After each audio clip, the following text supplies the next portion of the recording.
is a league of fearless pirates.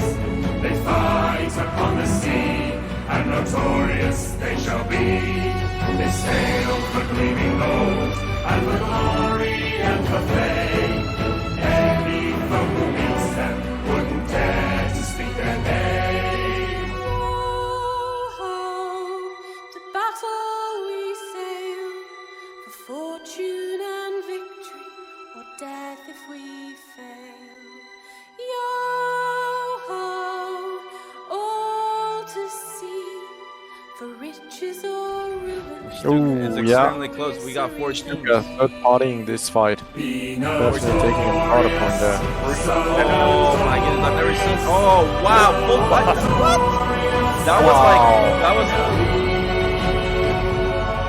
Will you drink from the winner's cup in the notorious arena?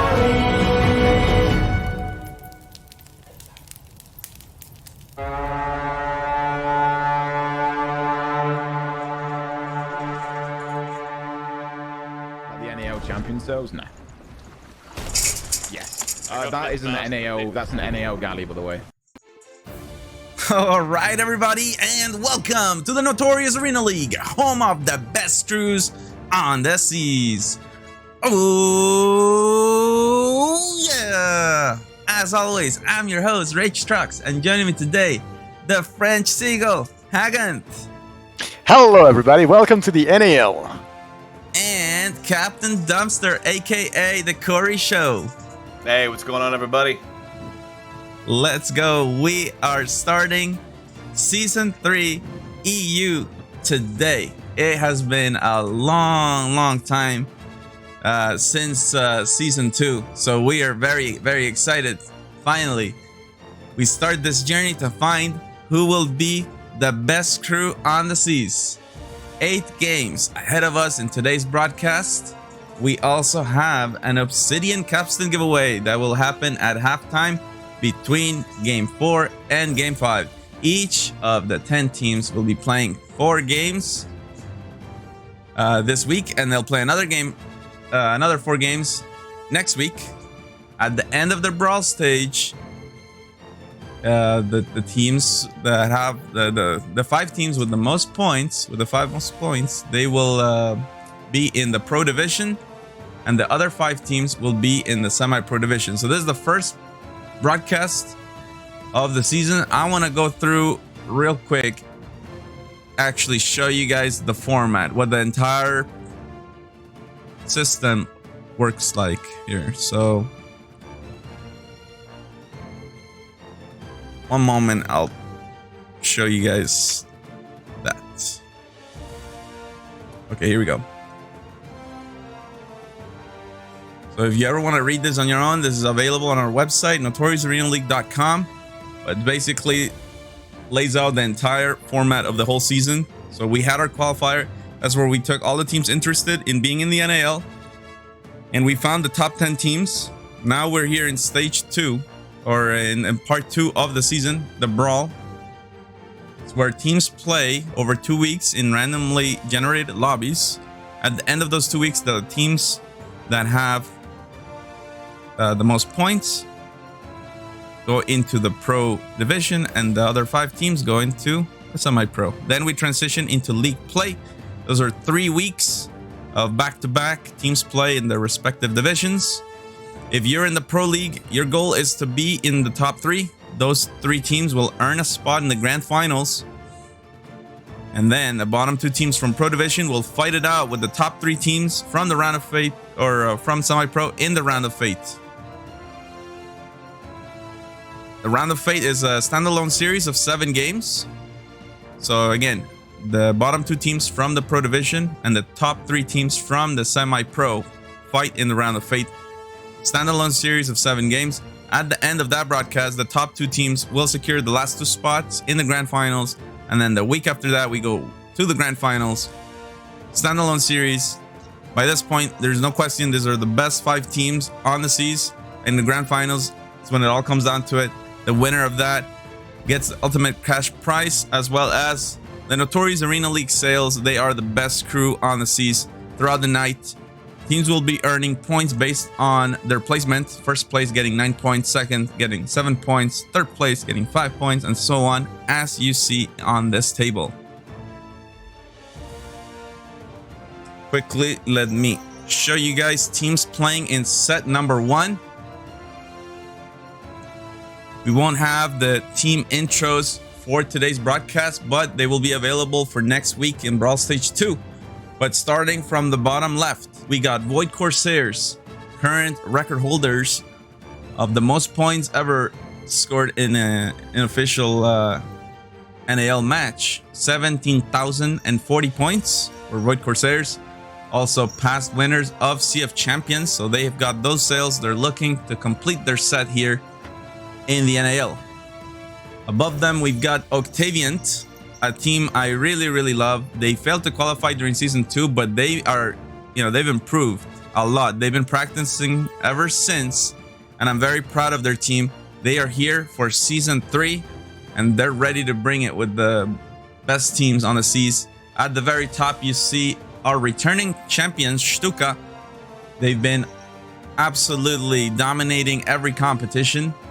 And one of their players, Alexi Light, the first player in the world to have earned both the Notorious Arena League sales as well as the CF Champions sales. Amazing what they're doing. So we'll see if they can defend the title and maybe challenge QRF for the greatest team in NAL history. We shall see.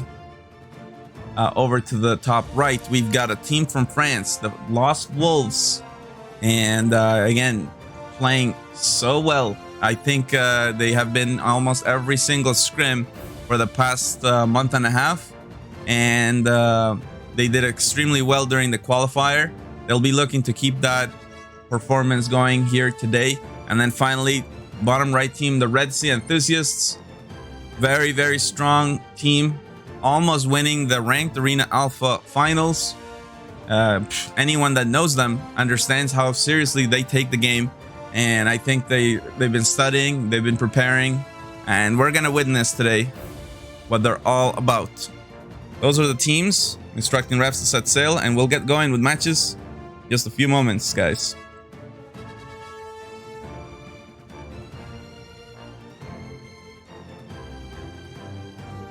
So Hagen, Captain Dumpster, what do you guys think about today's matches and the teams? What can we expect? What do you think? I'm pretty excited about it. I haven't seen some of these teams perform. A couple weeks ago when I casted with you, I got to see Stuka and Lost Wolves go at it, and they both did amazingly. And I'm really looking to see the outcome of today's event. So we'll see how it goes.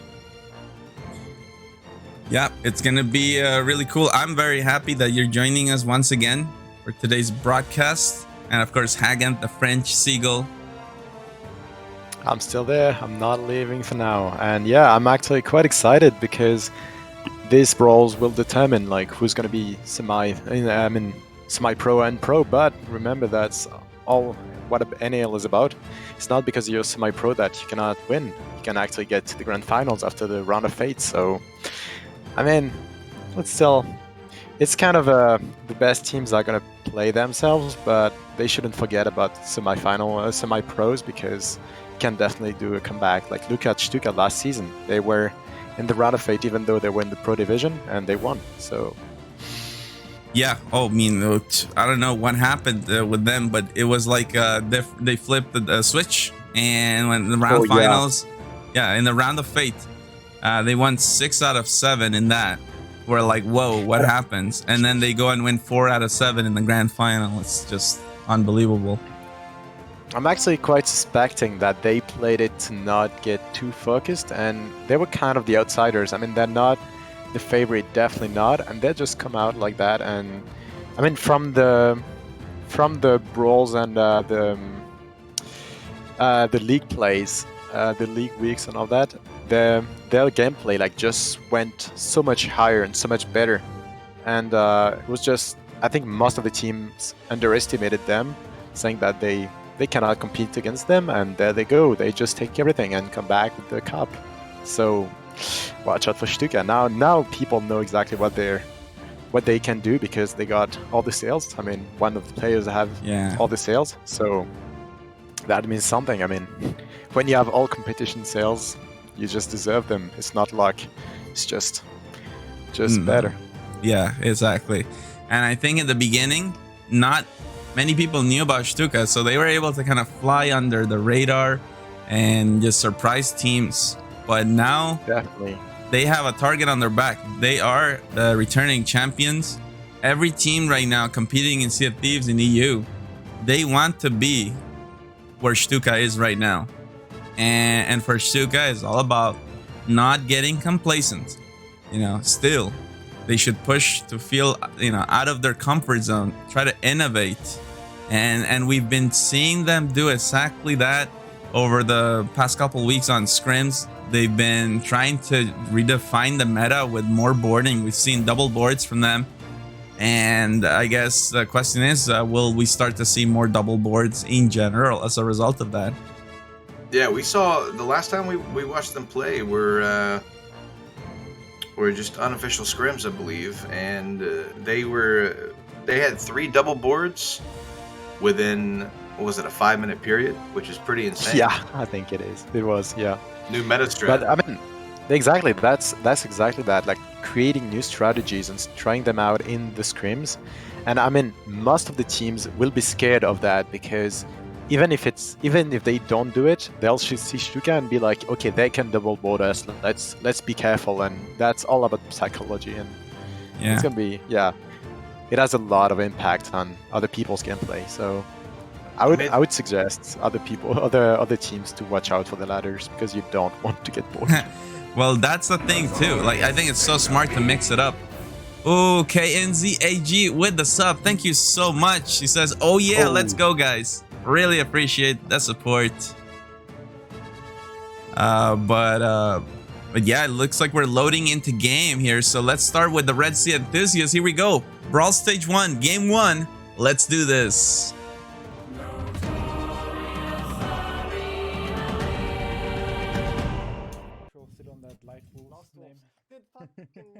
See what kind of spawn they're gonna get.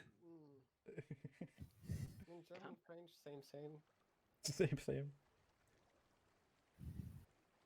Loading in. In terms of the spawns, I think people would all be hoping for the middle spawn, which is kind of funny because initially that was seen as the worst spawn because you're in a sandwich. But then we learned it's actually the best because you can third party the group on the left or the group on the right. And I haven't mentioned this yet, guys, but we're starting EU Season 3 already with a prize pool of $100. So that is awesome. Remember, guys, whenever you donate to the NAL, using the link below in the panels, 75% of your donation goes straight to the prize pool. And we've seen some crazy prize pools before. Season 3 of NA, the biggest one we've ever had, was $1,500. Here we go. Red Sea enthusiasts got the middle spawn. So they are, talking about that spawn. Hey, they must be pretty happy right now. So they're shooting over to their left-hand side. They look to be cutting in. So this is the most common maneuver for the middle side spawn ship is to cut inside towards the middle. And if they can manage to cut behind Red Sea enthusiasts. Hey, Richinator! 11 months, let's go. Thank you so much. If they can manage to come behind the Red Sea enthusiasts right now and avoid getting demasted, that will be basically exactly what they're looking for. That is their win condition for this moment. For Red Sea enthusiasts, they know it's about demasting. So it's kind of, well, I guess we'll see. This might just transition into an orbiting broadside. Crow There's a goes one down ball there from the Lost Wolves. Nope. Bye-bye, Stuka. Raise all sails now. They have taken away... oh my god, Lost Yeah, Definitely Lost a good Wolves. strong start for Red Sea. Yeah, they tried to punish Lost Wolves as much as possible, but Lost Wolves, with great sail management, managed to. Captain Sadak with the sub. Woohoo! Thank you so much. I'm not sure why that Lost Wolves didn't take more shots. Only 2 shots landed in that broadside. Yeah, So we'll see where the strategy's taking them. the main concern for a team that spawns in the middle side spawn, it's really just kind of just get out of the hurt locker and just find a way to reset and come back and fight on your own terms. But let's go check out Void Corsairs. They are at the top right now in a fight with Stuka.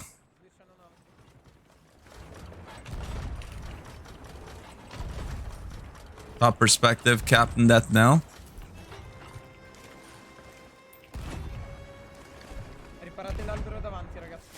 Okay. Ooh, they got it already 2 mass down.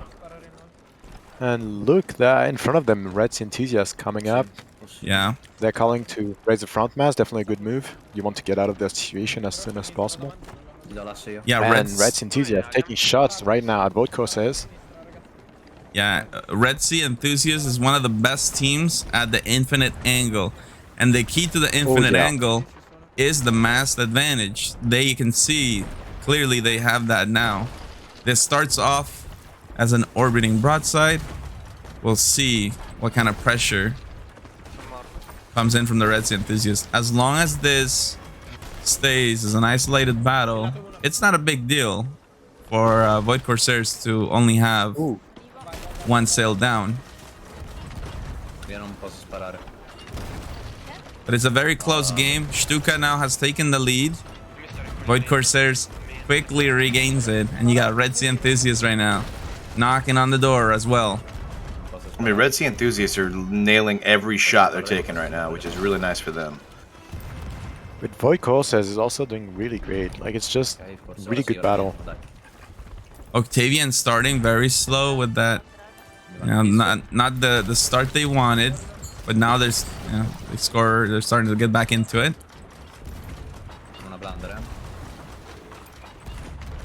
And you know, Void Corsairs is sailing so slowly, and this is kind of has some benefits and some disadvantages. So for them, the benefit is that it's actually easier to hit their cannons. The waves don't shake the ship around that much. But at the same time, it works the other way as well. They're moving slower, so for Red Sea Enthusiasts, it's also easier to land their shots onto them. Ooh, but I think Octavians are gonna third party, and looks like Void Corsairs are actually running into their broadside by trying to keep the angle on Red Sea Enthusiasts. Oh yeah, okay, here we go. Octavians could definitely Maybe they'll shake get it a up good here. opportunity to actually, yeah, they're definitely taking it. Starting to take shots at Void Corsairs. Maybe a little bit high for these ones, but good harpoon play from Void Corsairs. Yeah, they're also Octavians is spotting the Lost Wolves coming in, so they might not commit. Oh no, but Oh, but that means Stuka is left without a fight. Yeah, they're third, and their points didn't move for quite a while. yeah. Oh, it looks like Octavian is definitely gonna commit to the fight here. Red Sea Enthusiast is their target right now. Ooh. They're getting shot at from behind by Lost Wolves. Ooh, Red's Enthusiast with the harpoon play, and they might have over harpoon because they almost went into the broadside of Void Corsairs, now getting shot. Front mass goes down, mid mass goes down. Void Corsairs definitely looking at demasting them and getting a good farm out of them. Minnow just hits a really smart firebomb on the cannon line. Oh yeah. And going for lowers as well. That is something that is so key in those broadsides. So many people just tunnel vision on the cannon line, but you can get 2 members off the cannons just by putting lowers. Look at how the tables have turned, but Red's Enthusiast needs to watch out because Lost Wolves is coming behind them on the right side. Let him catch it fully, let him catch it fully. Stuka is about to third Void Corsairs in a big trouble, demasted, trying to get those masks up. Lost Wolves taking shot at Void Corsairs as I think that's also Octavian. It's gonna be really tough on a Void Corsairs. Yeah, let's see. Currently showing the Lost Wolves. We'll see how much of a farm that Lost Wolves get on the Red Sea Enthusiasts right now. They need these points for sure. They got to turn away from the island, but they got Void Corsairs kind of on the run after they were just pounding them there. They're going to get back behind them, so this could be really good for the Red Sea Enthusiasts here.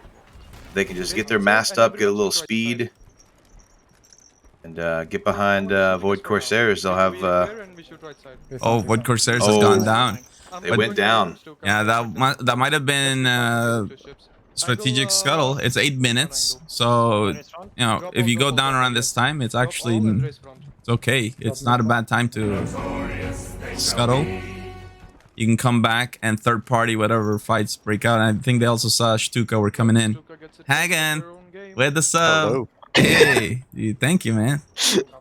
I was writing in the chat and I didn't see the little icon and I was like, nah, that's not normal. Let's take it.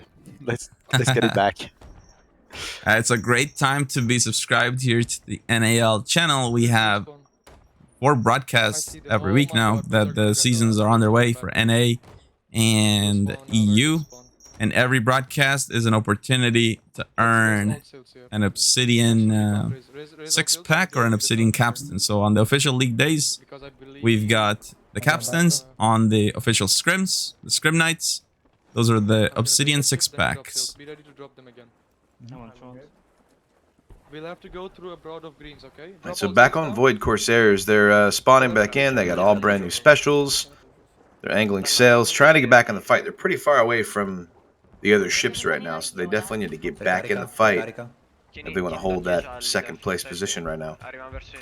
Yeah, they have some sailing to do here.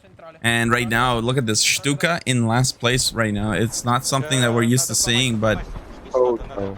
in the last moments, anything can happen. Oh, wow. Big farms. So here comes Now they're a... taking a point, so Yeah, they Yeah, just... the Lost Wolves are just demastered. about to take this pounding right here. So we'll see this broad to broad, see how it works out. Yeah, Stuka, they see the Lost Wolves as the opportunity for them to get back into this here. 7 minutes remaining.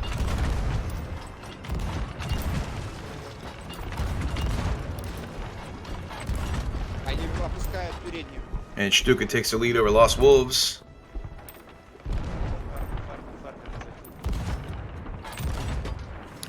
ooh, but it looks like Stuka is getting into the broadside of Void Corsairs right now.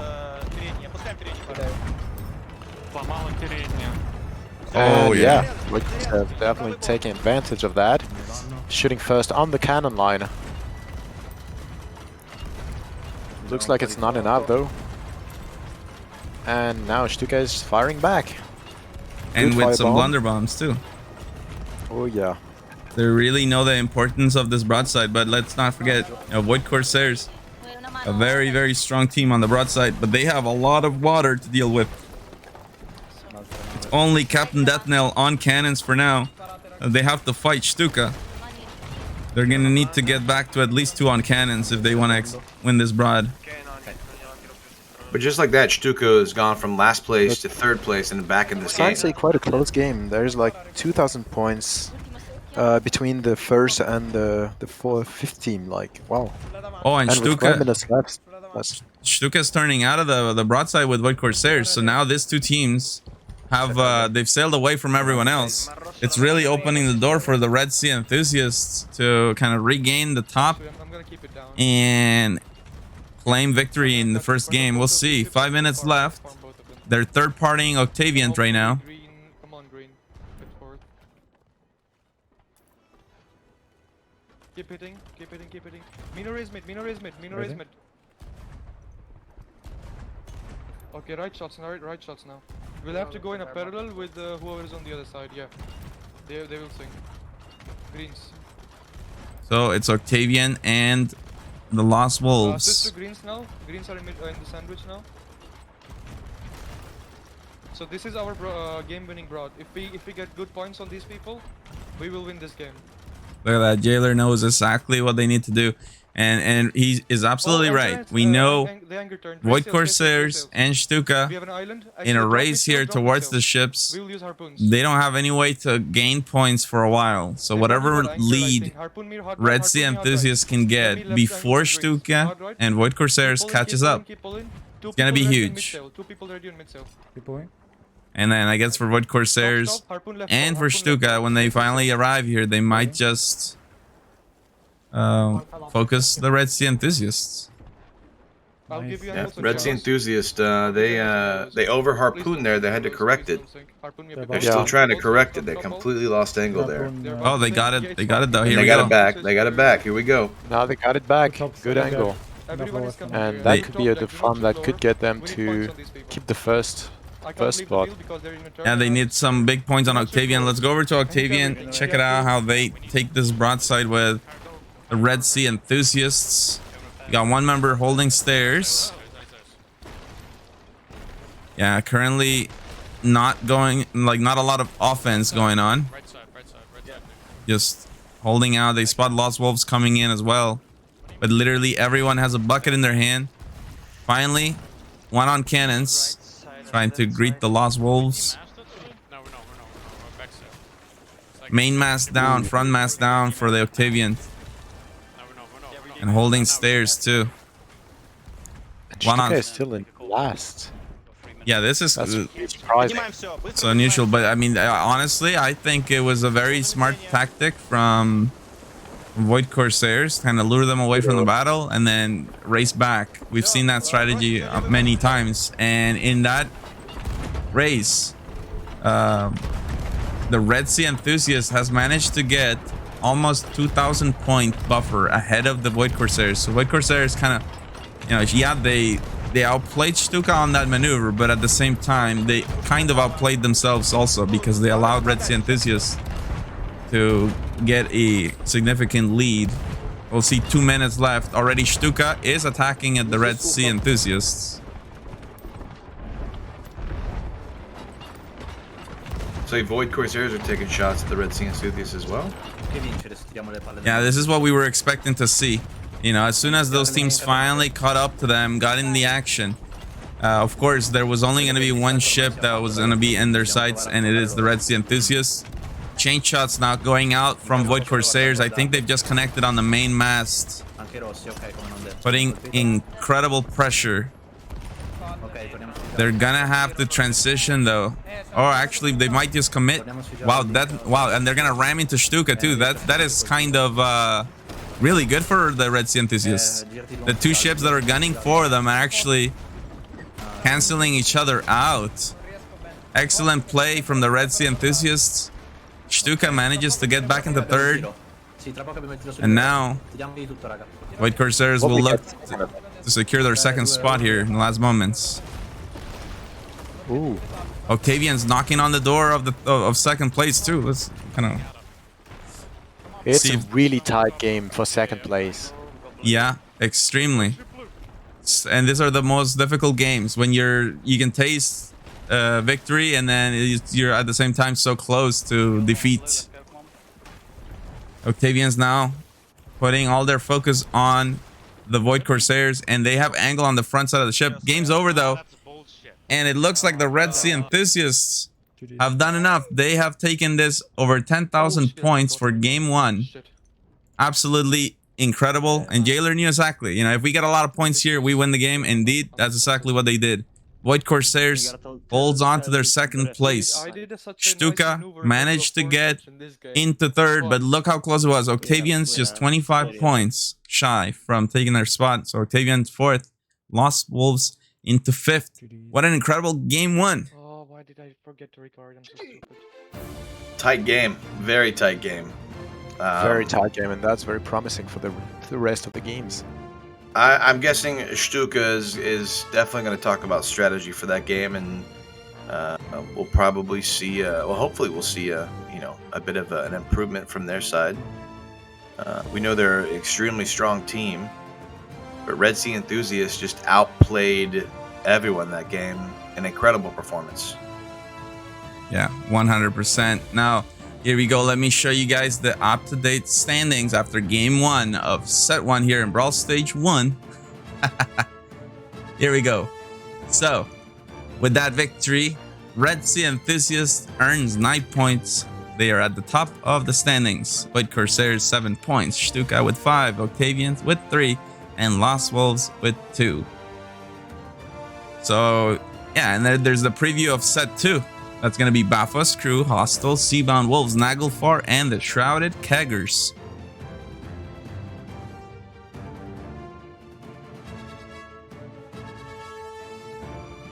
And in the second set, I think Hostile, we saw Hostile play, a couple weeks ago. Absolutely incredible team, high scoring. Definitely a team that's we can see being hopefully in the top 2 or 3 teams today. Oh yeah, well I mean for sure, many people would agree with you there. But hey, by the way, Janto, thank you so much for the party of 14 Raiders. You guys are tuning in to the Notorious Arena League, home of the best crews on the seas. Oh yeah. Here we go. Now let's focus in on the Red Sea Enthusiasts. They picked up victory in game 1. We're headed into game 2. Colors are being assigned, and we'll be starting that on board with the Red Sea Enthusiasts. Now they had the preferable spawn here in the first game, middle spawn. They got the win. We'll see if they can maintain that middle spawn. Sometimes it stays consistent, sometimes the spawns shuffle around a little bit. But that's actually one of the reasons why we do half times during the Round of Fate and the Grand Finals. Because we're trying to shake up the spawns a little bit and see how teams do in different positions. It's also why the NAL season, it's not just one day or just a couple days, but it's whole process. And what we're testing is the consistency of the teams. By the time you get to the Grand Finals, those are the more consistent teams. Hey, Roman, thank you so much for the sub. Here we go. We're loading into game 2. Let's do this.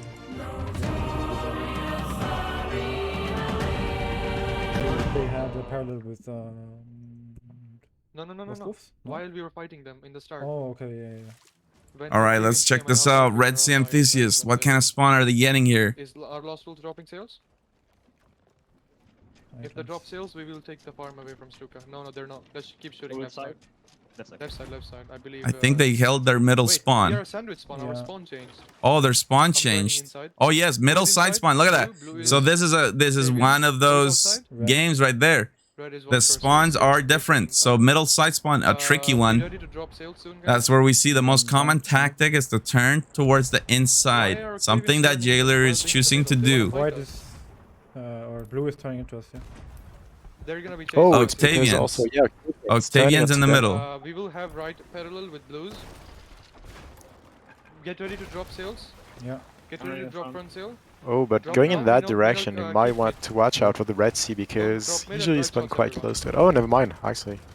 Yeah, This they, Yog outpost is quite close, they so they're should good. be be okay here. So interesting thing. Now that it's the Red Sea Enthusiast on their fight with Octavian, I believe. Front is good. Yeah, I think it is. Wheel is broken. But I can patch it. they don't want to sink them because I mean I think the fights are going in totally like opposite directions, and if they sink them, that will be not a lot of navigation to come back to any fight. Yeah, exactly. For now, isolated. That's actually one thing Red Sea enthusiasts are very good at. It's just like giving hope to other teams to not make them scuttle, but ooh.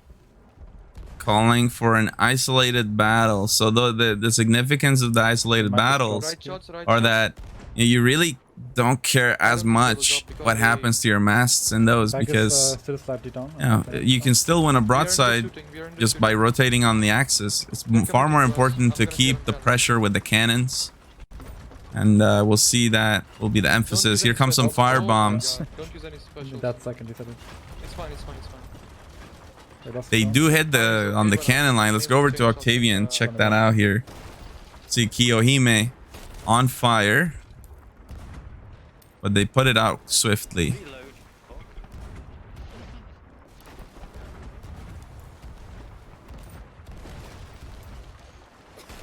Just an orbiting broadside. Math gets knocked off the boat. So for now, just 3 members on Octavian. We're gonna have to battle it out here with the Red Sea Enthusiasts. For now, it's 2 on cannons on Red Sea enthusiasts and 1, almost 2 on cannons for Octavian. So quite a fair fight for now. Yeah, Matt finally sees a mermaid. So, but Zoo goes down. Ooh, yeah. Let's go over to the Red Sea Enthusiasts again. They are in control of this one, and now what they need to do is they need to find that delicate balance between how many lower deck holes they're gonna put, and also not lose pressure on the cannon line. At the same time, notice how they're not demasting Octavian. But look at Octavian POV. I think Math is going for a board. Oh no, okay. Yeah, no, never mind. They scuttle. Okay. They scuttled? Yeah, they just scuttle. Yeah, yeah. I mean, it had gotten to the point that you could clearly see the Red Sea enthusiasts were using this. You know, they were not demasting on purpose to give that sense of hope. You know, that you want to score as many points as you can. But now here comes Lost Wolves. Let's go check out from the Lost Wolves perspective. They take this fight with the Red Sea enthusiasts. Stuka on the other side fighting with Void Corsairs in second place, but Lost Wolves very, very close to overtaking them, especially here on this broadside. If they can win this, could be huge.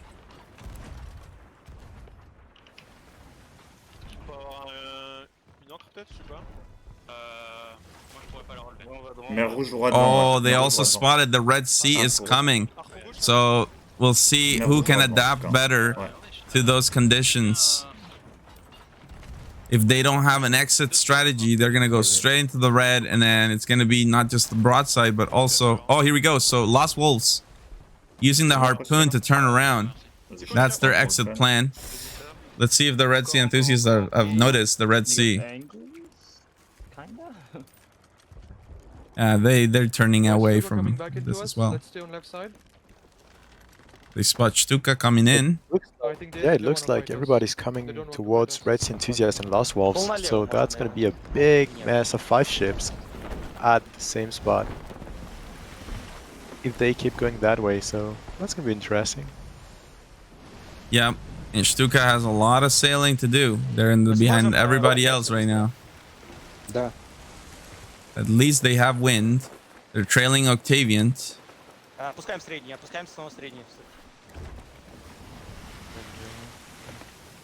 They're trying really hard to cut behind them.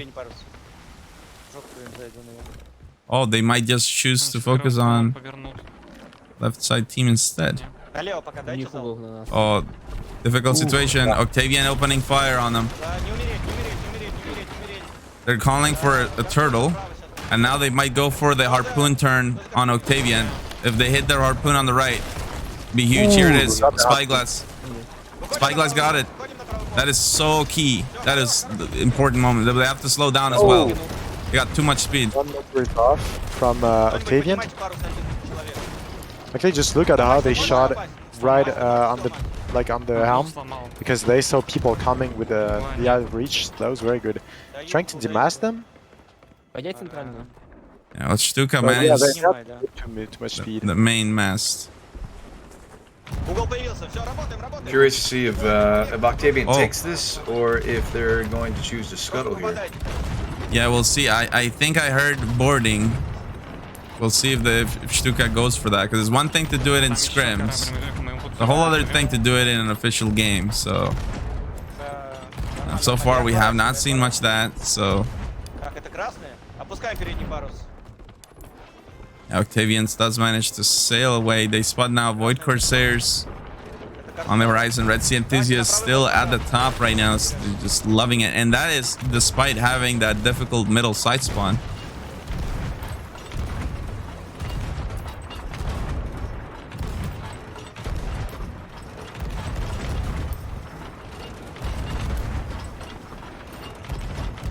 Side by side, broadside with Void Corsairs, but there's also a ship in the other side of Void Corsairs, so it could be in a sandwich. Go over to Void and see if they've spotted it. Obviously, they can see there's Stuka on one side, Lost Wolves on the other. So Captain NAL turns the wheel fully to the right. That is the recommended thing. Once you're in a sandwich, just pick a side and hard crank the wheel, just to get out of the sandwich as quickly as you can. And for Void Corsairs, if they manage to get a harpoon on the backside of the Lost Wolves, that would be huge. Oh, actually, they might not need it. Lost Wolves are turning perfectly for angle there on them. And Lost Wolves are gonna be in trouble if they get stuck in Devil's Ridge. They seem to be headed towards those rocks. This could be bad if they get wedged in there. We've seen it happen before. Oh yeah, it's really a really bad place to be. And Yeah, I mean, it looks like you right see- into it. You see all those rocks there. It's so easy to get stuck in that area. For Void Corsairs, this could be exactly their dream. Wow. They don't angle on the cannon lines, so yeah, really good for Yeah. Void Corsairs. You can see Lost Wolves is 100%. They're stuck. I don't think you can actually get Yeah, through they in that area. They're stuck Well, there. I can with the Galleon, definitely not. That's not possible. Oh yeah, this is bad. Wow. This is really bad. They got angled, but Butters is down, so For Void Corsairs. They have a lot of water, and yeah, I mean, I guess that is the saving grace for the Lost Wolves. I mean, they're stuck, but they're stuck with angle. So, oh, did they get on? They made it. No way. They actually they brute forced their way through the rocks and the sandbar. They got onto the other side. that was Definitely. at a high price though, because they are almost back and deck, like 2 on bucket, hammer buckets. Oh, So, yeah. that's gonna be up there for a little moment. There's a lot of backsplashing going on Lost Yeah, Wolves there's right a lot of now. backsplash. Oh, middle deck Oh, now. that's not good. Oh, Yeah, on the yeah, that's stairs. really Second deck. They're gonna let it go. No. They're gonna let it go. Yeah, that's just too much. I mean, Wow. Butters has been twice, so Yeah, one yeah. on the deck and 2 on buckets is it's not even worth it. At the same time, look at that huge battle. I think it's the Red Sea Enthusiasts Okay, stop deck pressuring Void. I think Oh, they're actually, going no, it over. wasn't. So that might. Was that Stuka? It was Stuka. So the whole time while Void Corsairs was attacking the Lost Wolves, Stuka was on their other side. But it is a very similar thing. I'm not sure why Void Corsairs and Stuka did not adjust their strategy, because they are kind of canceling each other out of the equation, and it's opening up those doors yet again for Red Sea Enthusiasts to just run away with the game. Void Corsairs Exactly. goes down. They're in third place. And now look, Stuka looks at the map table.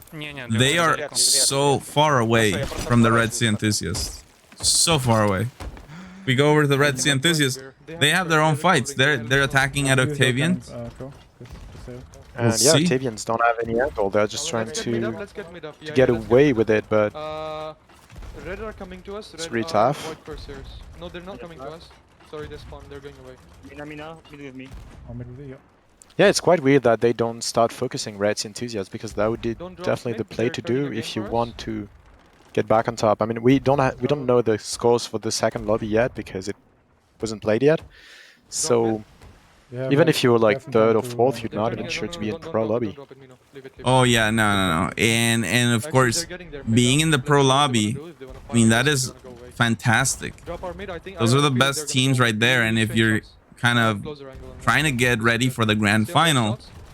of course, the more chances you have to play against these teams, They have the good better you're gonna be prepared for the final. You're gonna know them better. It's just more experience. It's not gonna feel In so order to win. weird.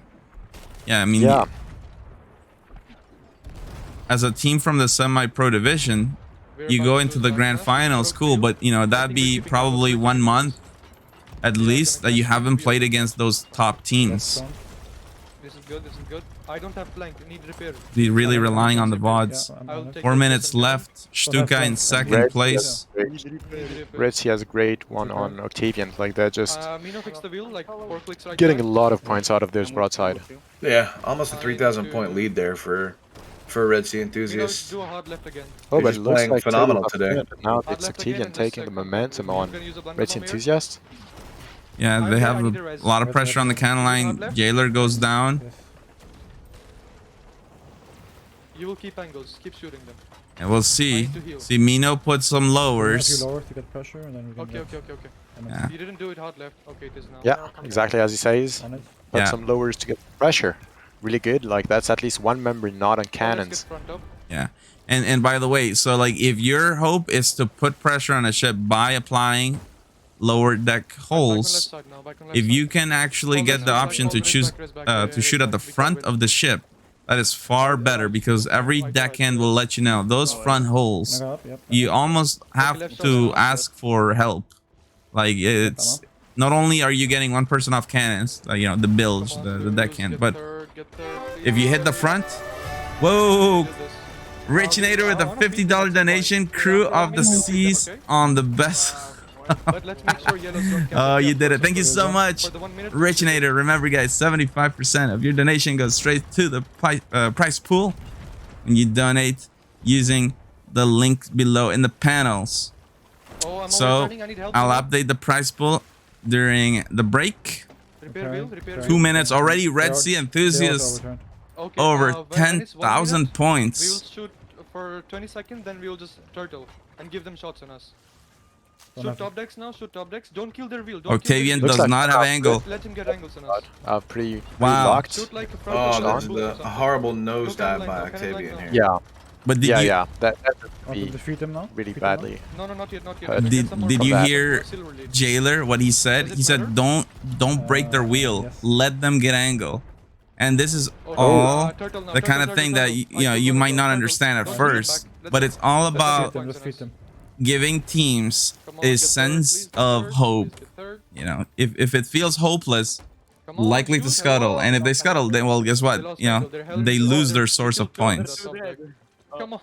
I mean, usually in the last can do minute, this. no teams would You can scuttle do because this. it's just too late and you cannot come back. But You can do this. but yeah, they're Oh really my they're God. really Hello, we're here, playing it hello, like hello. We shouldn't have psychologically, killed those and two that's people. My that's last great goal to see your killed the teams do guy. that. Oh, I love. Yeah, Red Sea Enthusiast is Thanks. looking Get back. more points, But you don't have angle. I know Octavian's actually oh, Mittens with a $20 donation. Thank you so much. Someone Wow. swimming? Appreciate it, Someone guys. So the price pool's gone up. I'll update I that see him. Louis here. Tagged once. He's dead. in the break. Mino goes for a Oh, board. that's why I didn't Close get to a angle. deck shot. That's why. Helmet Someone was off. on Not flip and two quite. dead. Yeah. The deck shot, but unfortunate. impressive. Stuka Now got the third. second game Sorry, in a White row got for the third. Red Sea Enthusiasts. Stuka got second. Stuka finishes in second place. Void Corsairs in third. No, we just got Octavian two in kills, that fourth. was bad. And Lost Wolves in fifth place. We'll be back. Whoa. Trip X with a $100 donation for EU's prize pool. Let's go. Oh my goodness, guys. Thank you so the much. Arsenal put See, up, like, you know what? It's nice to see the the sweaty games, and of course teams are competing to their fullest because they want to earn those Notorious Arena League sales. But also when you have cash on the line, that also makes this team sweat even harder. So of course, guys, that's an important part, and it's a community effort. How much do we want these teams to really sweat out there? With the growing prize pool, my goodness, the stakes get higher and higher. These teams really want this. Thank you so much for your support, the lifeline of the NAL. So while we wait here, I'll go and update the figures. Great start for the Red Sea Enthusiasts. maybe we'll see Void Corsairs and Stuka focusing them on the next games, because that would definitely be something they need to do, because Red Sea Enthusiast is at the moment the team to take down. But I'm really happy for them because they had a bit of a rough beginning of the day. They played on the Sea of Champions and got qualified, but they were the picked out team from... they didn't get qualified right away. They got picked up from what was left. And yeah, it's really good that they actually do really that good on the NAL. I'm really proud of them. They've done really well 2 games in a row. Let's see if they can keep it going. They're making yeah. it count. They're 100%. They're making it count. And what a way. I mean, this is really great for the Red Sea Enthusiasts.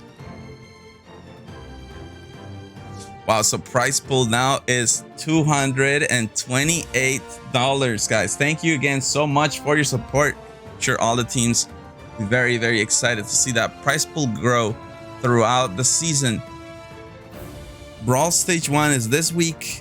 Next week, we do Brawl Stage 2. We'll find out which teams go into the Pro Division, which teams go into the Semi-Pro. It's going to be amazing. But we'll start game 3 on board with the Red Sea Enthusiasts, and they got the good boys this time around. So that could be a bit of a curse. We saw yesterday, we saw some teams win on those. Another team got last place on it. The curse of the good boy. We'll see if the Red Sea Enthusiast is susceptible to that.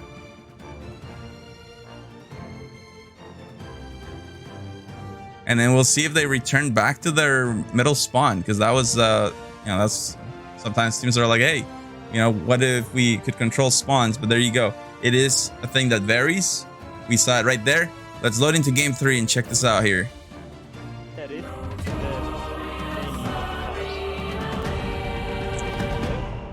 Yes, they name like yes, there's like, because you know how they have like really scuffed color names, and was one of them superior white? yeah, it was superior. Oh, and I focused on updating the price pool. I didn't focus on showing you guys the standing. So I'll also the standing. Yeah, so my bad. I definitely show you guys what the standing is for now. Like after the next game. I can't drop it. I'll just tell you when. I'm on back sail. I'm on mid. I need to get in it.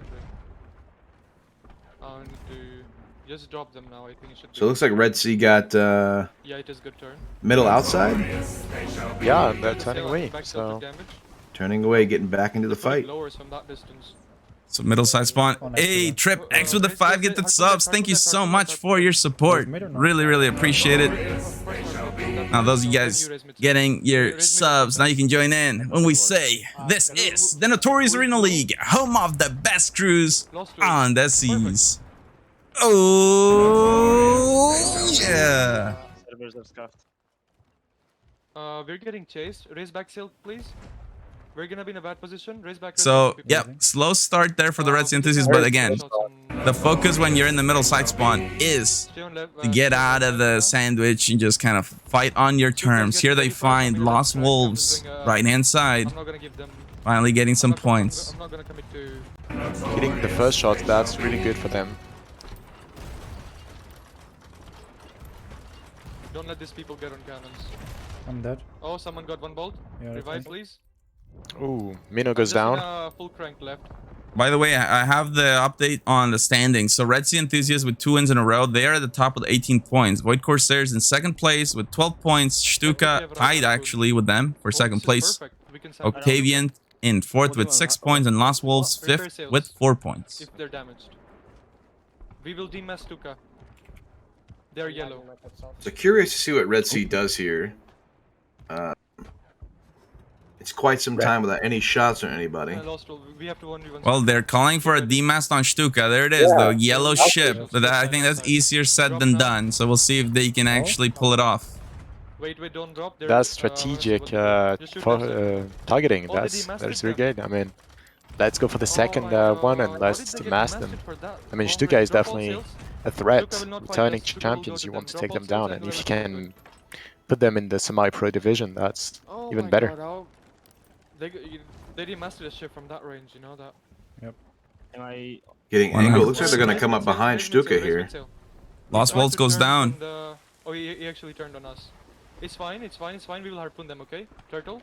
They're calling for harpoons. Let's see. Let's go over to Stuka real quick and see. They've spotted the incoming Red Sea Enthusiasts. Alexi Light hard cranking the wheel to the right. Here comes the first chain shot, knocking the main mast of the Red Sea Enthusiasts. I think Stuka will be able to keep angle on them. Red Sea Enthusiasts will probably just keep going straight. Here comes another chain shot. And it hit the back mast. Red Sea Enthusiasts trying really hard to repair their main mast. And now Stuka. Oh, a board. Oh, Jailer. Jailer with a board. The helm of the Red Sea Enthusiasts must have gotten knocked off the ship. Yeah, he did. Actually, Jahelier was there earlier, and he was amazed by how Stuka demasted a ship from that far away. They're really efficient on the cannons, really precise. Yeah, it actually is devastating. Puts Red Sea Enthusiasts into 4th for now. Actually, they might do the same to Red Sea Enthusiasts, like rough. I mean, I think that's the first 1v1 between Red Sea Enthusiast and Stuka that we've seen in Brawl. And that's really rough start of broadside for Red Sea Enthusiast. Yeah, well, I mean, I think for Stuka, the returning champions, they definitely want to finish the week at the top of the standings. And well, clearly Red Sea Enthusiast is their target. If they can manage to win their next 2 games and at the same time bring the Red Sea Enthusiast down, it's gonna really push them up the standings. Targeting. And yeah, Stuka, I know that Stuka targeting is really great. They're doing a great job, and like these long shots they're landing on Red Sea Enthusiast are breaking every mast, and I can hear like Jihelier calling like, catch the middle mast, catch the back mast, please, come on guys, we need to keep moving, keep moving.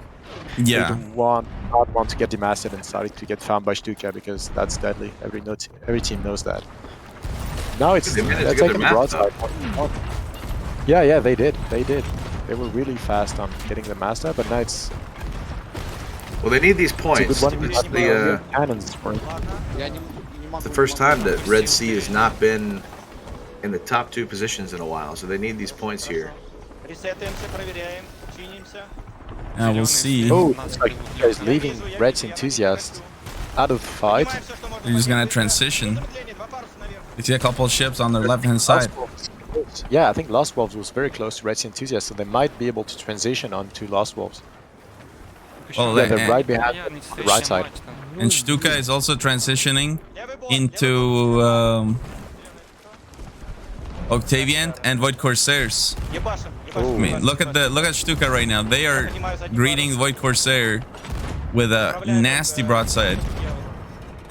They're just hitting every team that has been close to them on the leaderboard. That is really great targeting. Yeah, Stuka's playing a completely different game this round. Oh yeah, they're definitely, like, for now they're dominating. They are ruling the game so far. Yep. And now cutting behind Void Corsairs. Void Corsairs in a sandwich between Stuka and Octavian. Difficult spot to be in. We'll see. Void Corsairs calling the scuttle. And now we see the fight. Octavian and Stuka. Let's go watch it from the Octavian perspective. Check those masts, Matt. Don't want to lose fucking masts again. Fine with masts. We're fine with masts. Just we need firepower. That's all we need. I'm off. Oh, that's my own fault. I just jumped there. Oh, it looks like Stuka is transitioning onto Lost Wolves now. Go in there. Keep it going there. Living Octavian on their own. Yeah, we need to. Ooh, Lost Wolves landing a few chain shots, but it seems to be a little bit off, unfortunately, on Stuka. Oh, Lost Wolves has a lot of water. They've got 3 people on buckets. Wow. So, I mean, that is the thing that makes it almost impossible to win those broadsides. Like, if you have to commit the majority of your team to the defense, then how are you gonna regain the momentum of the broadside? It's just so as a hard. hound, you really need to give time for your team to get back and to actually give them some time to repair and bucket, because if you just switch from one fight to another, you're just gonna sink because you don't have anybody on cannons. And I think that was a mistake, because now then there's nobody on cannons for Lost Wolves there, because they're just getting shot at by Stuka. Yep. Ooh, up play. And Stuka is also playing the up and play. Really good. Red Sea Enthusiast is coming in on this. Oh yeah, Lost Wolf's gonna get sandwiched really bad. And you don't want to be between Red Sea Enthusiast and Stuka. That's one of the worst position you could be in. And the Red Sea Enthusiast, the approach they were coming in wasn't exactly ideal. So anchor turn. Oh no, anchor turn? Okay, yeah. I was thinking that was a bit. Mid sail, angle with wind, mid and front with wind. Anchor turn for the Red Sea Enthusiasts. They don't want to fall too far behind. Mid and front with wind. I feel like we're seeing way more anchor turns now than before in Season 2 for EU. Yeah. And I think that's a great play. It's a risky play, but when it works, it's really huge for the cannon lines. Yeah, well, those anchor turns, really the main 2 scenarios where you want to see them are, like, if there's a team that's trying to cut behind you and you didn't manage to demast them on the way in, you can actually anchor turn to keep angle, and that really takes teams by surprise. Or what we just saw here from the Red Sea Enthusiasts, they're basically sailing opposite direction of the ships they want to attack, quick 180 with the anchor turn I have just to Furnace keep Strike. track on him. we got And they're down. going for a You chain drop shot it onto on triangle. Stuka. Good shots, guys. Good shots. Good shots. Good shots. Backmass goes down, I think, for Stuka. Mid-sail left side, please. They're getting shot at. Yeah, front mass. I think Stuka is demasted now, but they're getting protected a little bit from the crouch back front. with the Drop rock. mid-sail. Drop mid-sail. Yep, Looks there's like also Octavian stopped shooting at them, but they got still. Void Drop says front sail. definitely putting a We lot have of massive back pressures. shots that I said, then we'll White Corsairs coming in. Oh, yes. Everything is happening around this rock Yeah, Stuka is in trouble here. in the Yeah, middle. they're in a big trouble. Yeah, Stuka is in the middle of everybody. And honestly, probably best to scuttle now because all they're doing is just giving points. I don't see how they're getting out of this. Yeah. The They're Red getting- Sea No, enthusiasts they're need to getting away, capitalize they're here. out of it. They're Looks getting like they still shot by everybody. Yeah, they're scuttling right now. They're scuttling right Yeah. now, and yeah, Void Corsairs took a lot of point out of that, but still, it's not bad enough, so they can't get back. They're still they're still on top, and they're a little bit ahead. Now let's go check out Octavian. They're nearly at the top and they're shooting at the Red Sea enthusiasts. All the pressure is going to shift towards Octavian now. But they have 4 on cannons. They have a lot of water though. So they're grabbing buckets every time they go for reloads.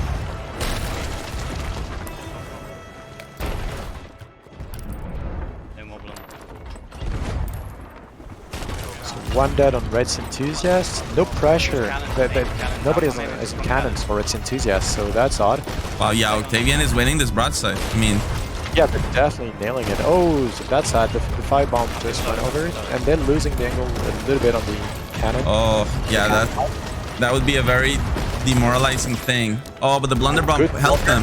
It helped them get Yeah. angled back though. It actually got the angle back for them.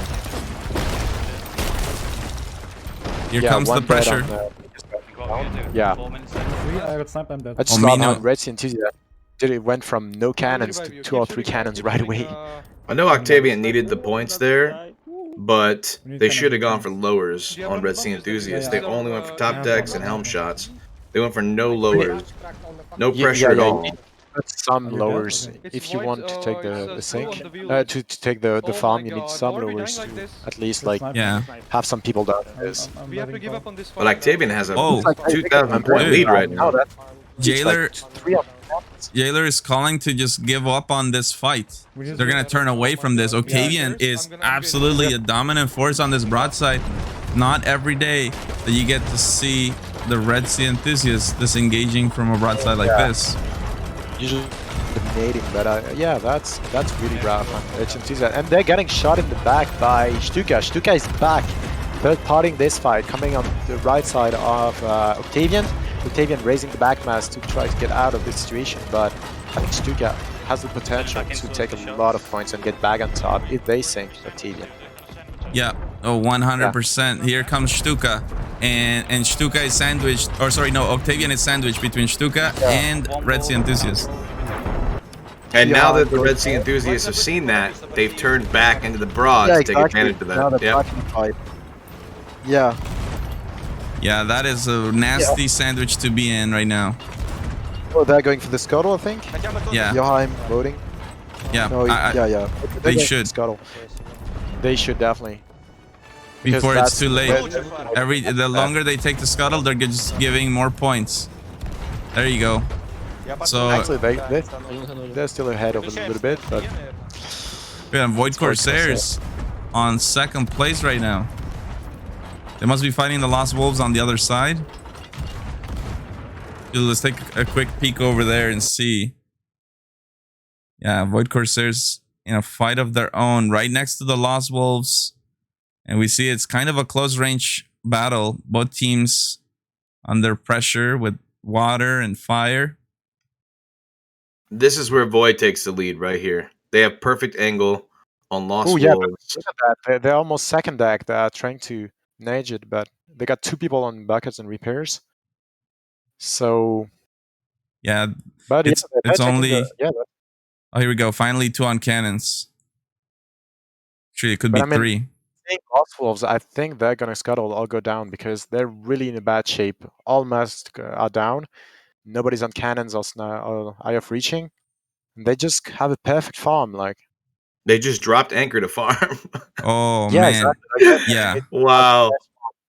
and just going top decks. And you have Allium literally just bucketing by herself, and everyone else just grabbing buckets on the reloads and just shooting cannons because they understand how important it is to get points here. And Red Sea enthusiasts are still towards the bottom, the last minute of the game. Why have Lost Wolves not scuttled yet? This is baffling. Yeah, and they're already in last place too. So, well, but I mean, guess what? You know, if they don't scuttle, oh well, they have a chance now. because if they scuttle, they're gonna lose 1,000 points. It'll be even further away from 4th place. It's really hard for anyone to scuttle in the last minute of the game. Void Corsairs now over 10k. As the game is over. That's really bad for Stuka. Now they are very much left behind in the scores. And yeah. Let's see, Stuka in 3rd place. Yeah. Octavian had one of their better games in 2nd. Stuka 3rd. Red Sea Enthusiast in 4th place. And Lost Wolves in 5th. So let's check out the standings here. After game 3, with Void Corsairs picking that win, we all want to know how that will affect the standings. So let's see here. Almost forgot that I predicted that Void Corsairs would be on top of Stuka. I'm so happy now. I think that's the first prediction against people.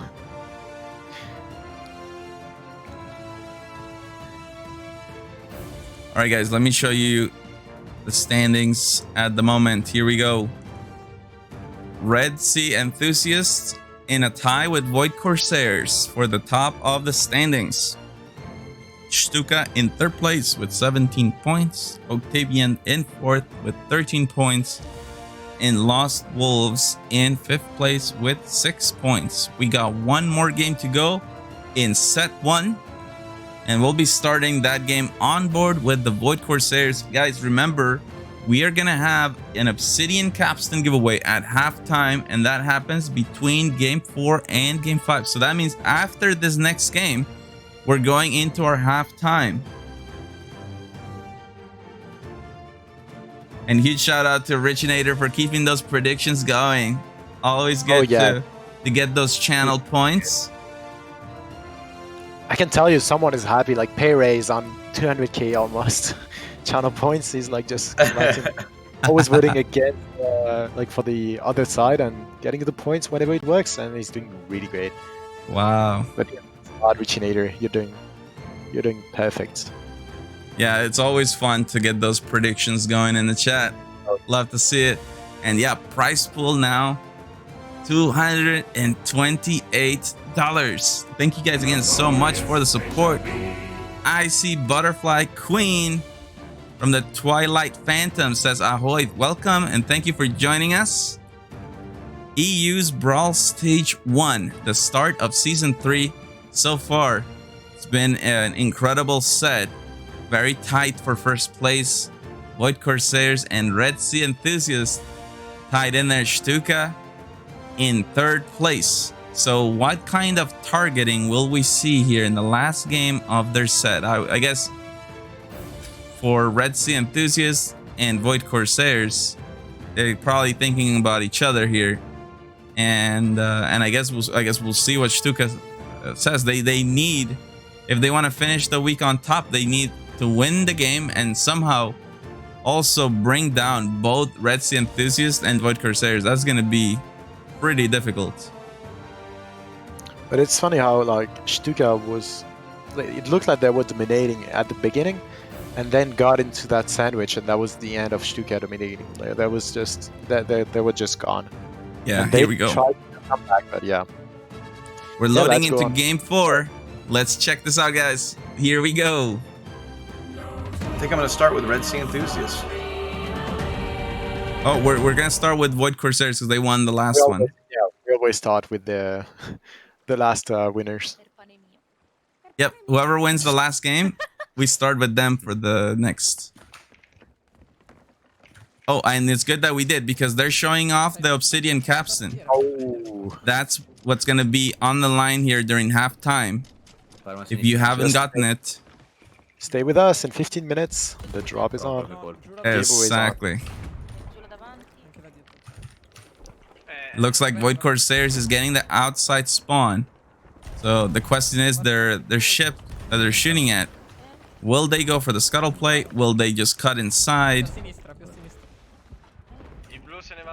We're gonna check that out soon. I believe it's the Red Sea Enthusiasts. So it's actually, those are the two teams that we mentioned.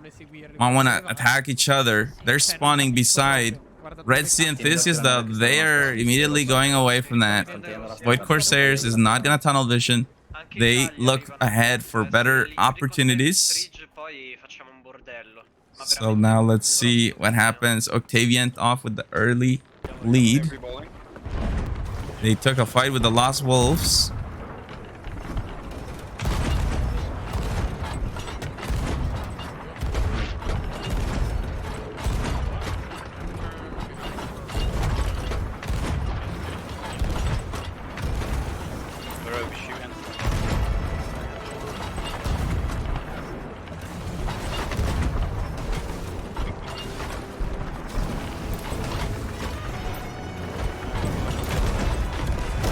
Ooh, now Void Corsair is taking shots on Octavian. Octavian seems to be a bit in trouble. So they got 2 ships on them at the moment. And Void Corsair is nailing every shot onto them, trying to demask them, I think. Sending the chain shots. Firebombs are out. Ooh.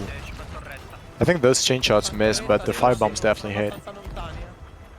There's not any close broads going on right now that I can tell. It looks like there's just a lot of long shots happening. Yeah. Except there is Red Sea Enthusiast coming up behind Lost Wolves here. Yep. So we knocked two of their masts down and they got both of them up. Their chance to capitalize here. They're hitting these shots. And we'll see if they can knock down some masts. We also saw that Void Corsairs was committing to broadside with Octavian. See if they manage it though. Back over. Oh, they spot Lost Wolves. Yeah, Void Corsairs could be in trouble here.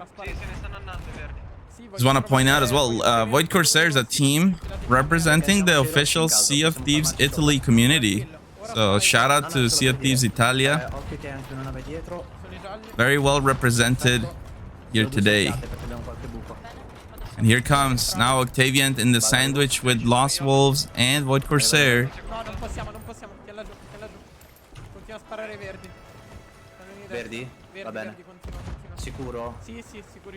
If Void Corsairs can win this game or just be higher than the Red Sea Enthusiasts, they would finish this, at least the set, on top. Right now, Red Sea Enthusiasts kind of having a slow start. Currently in 4th place. Here comes the broadside against the Lost Wolves.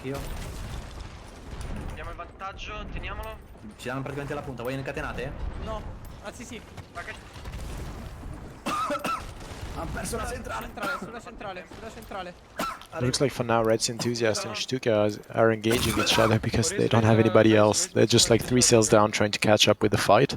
Yeah, just long shots, long shots. Well, we saw the Lost Wolves are trying really hard to cut behind Void Corsairs. And they actually do. Yeah, knock down their mid-mast. Ooh.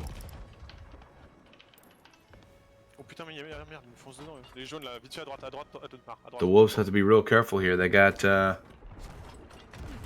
got Stuka broad to broad now. And Stuka has the turn on them.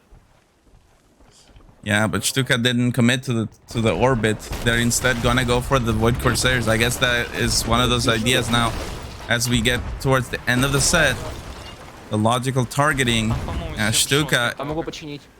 Right now, the Red Sea Enthusiast is in 4th. Okay, that's fine for them, but Stuka has to win this game also somehow bring Void Corsairs down if they hope to finish at the top. It's gonna be very difficult. Там один корабль справа плывет. 10 minutes left in this game. The Red Sea Enthusiasts on the score. I have to overturn and go in abroad of lost tools. Repair the sails. Oh my god, Suk is coming back. We'll have to fight lost tools. Drop all sails. Actually, not yet, not yet. Drop only front and get some points right side. I'll drop sails on my own, so you keep getting points. Say Red Sea's in abroad with Octavian right now? Yeah, but they're getting third party by Lost Wolves that are just switching from one team to another. Like they're really doing well on the outside. Lose sails. Keep sails our priority. And Red Sea needs this win, for sure. Oh yeah, they do need this win because if Void Corsairs is doing better, they're just gonna drop second place. Yeah.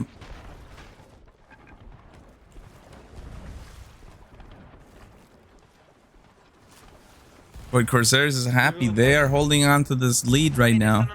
Not gonna be easy. There's following. Oh, but look at this. This is fantastic for Void Corsairs. They are on the outside of everything.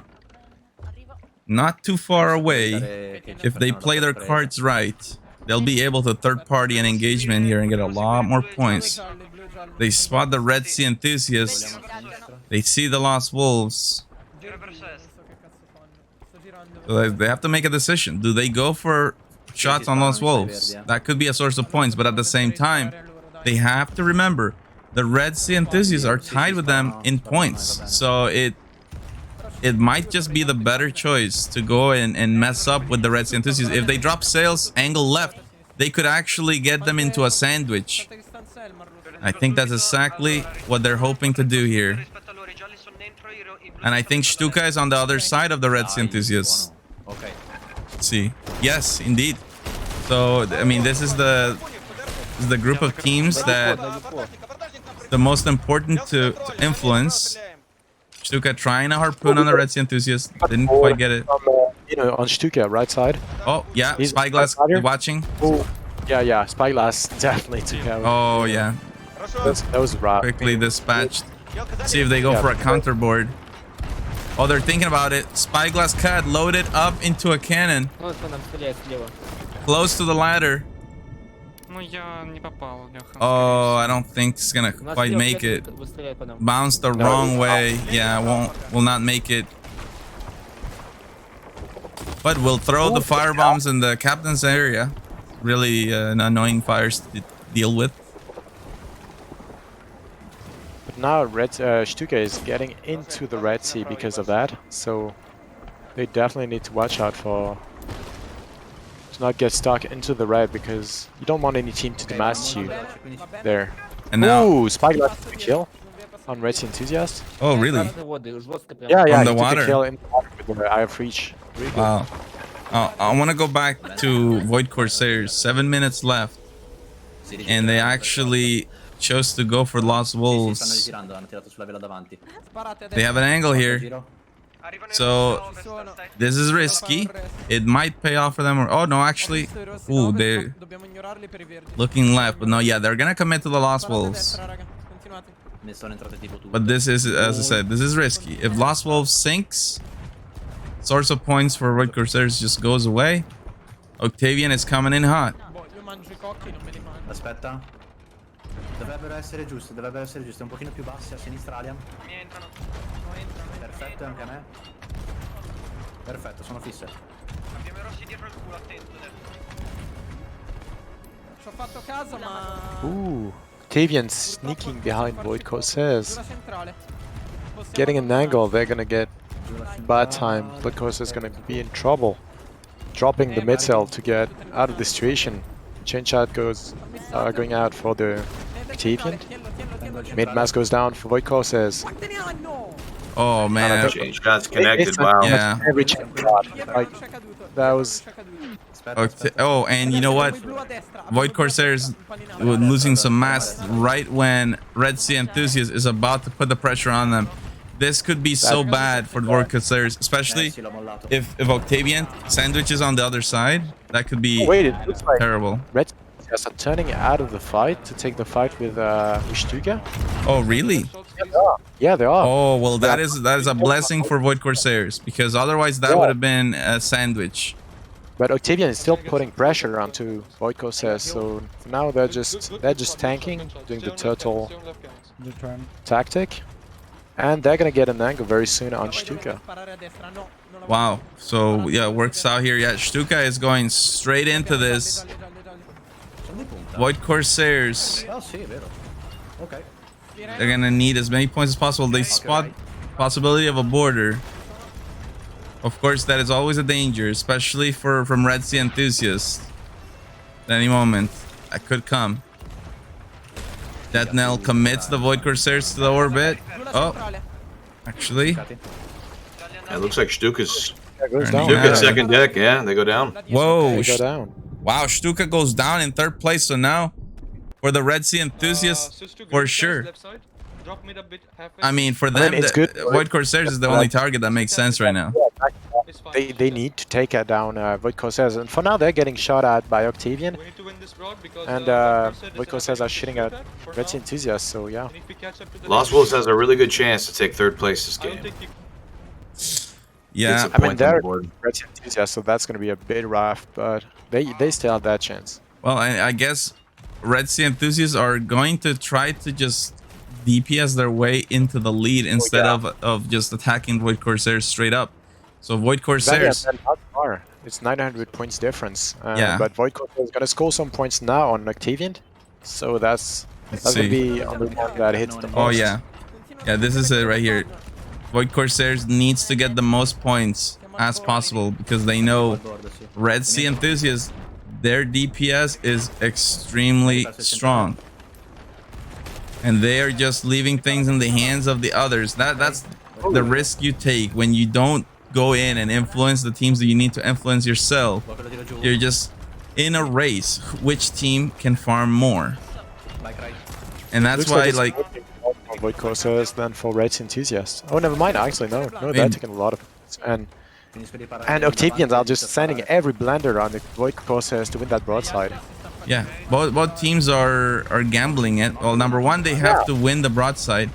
Number two is, if at some point Octavian decided to scuttle or Lost Wolves decided to scuttle, I mean, that's that. Void Corsairs is gonna get third party, but Stuka coming on the right side of Void Corsairs.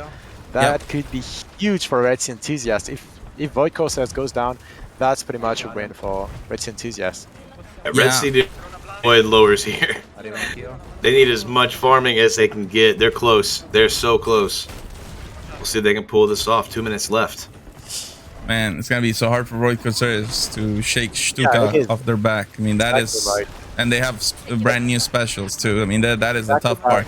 Brand new ship and all specials against a very hard ship. Yeah. And with no specials left, that's gonna be really tough. All the chain shots from Stuka are going out. Oh yeah, fully demasted Void Corsairs. Fully demasted. Now, and they're making them lose the angle with blunder bombs.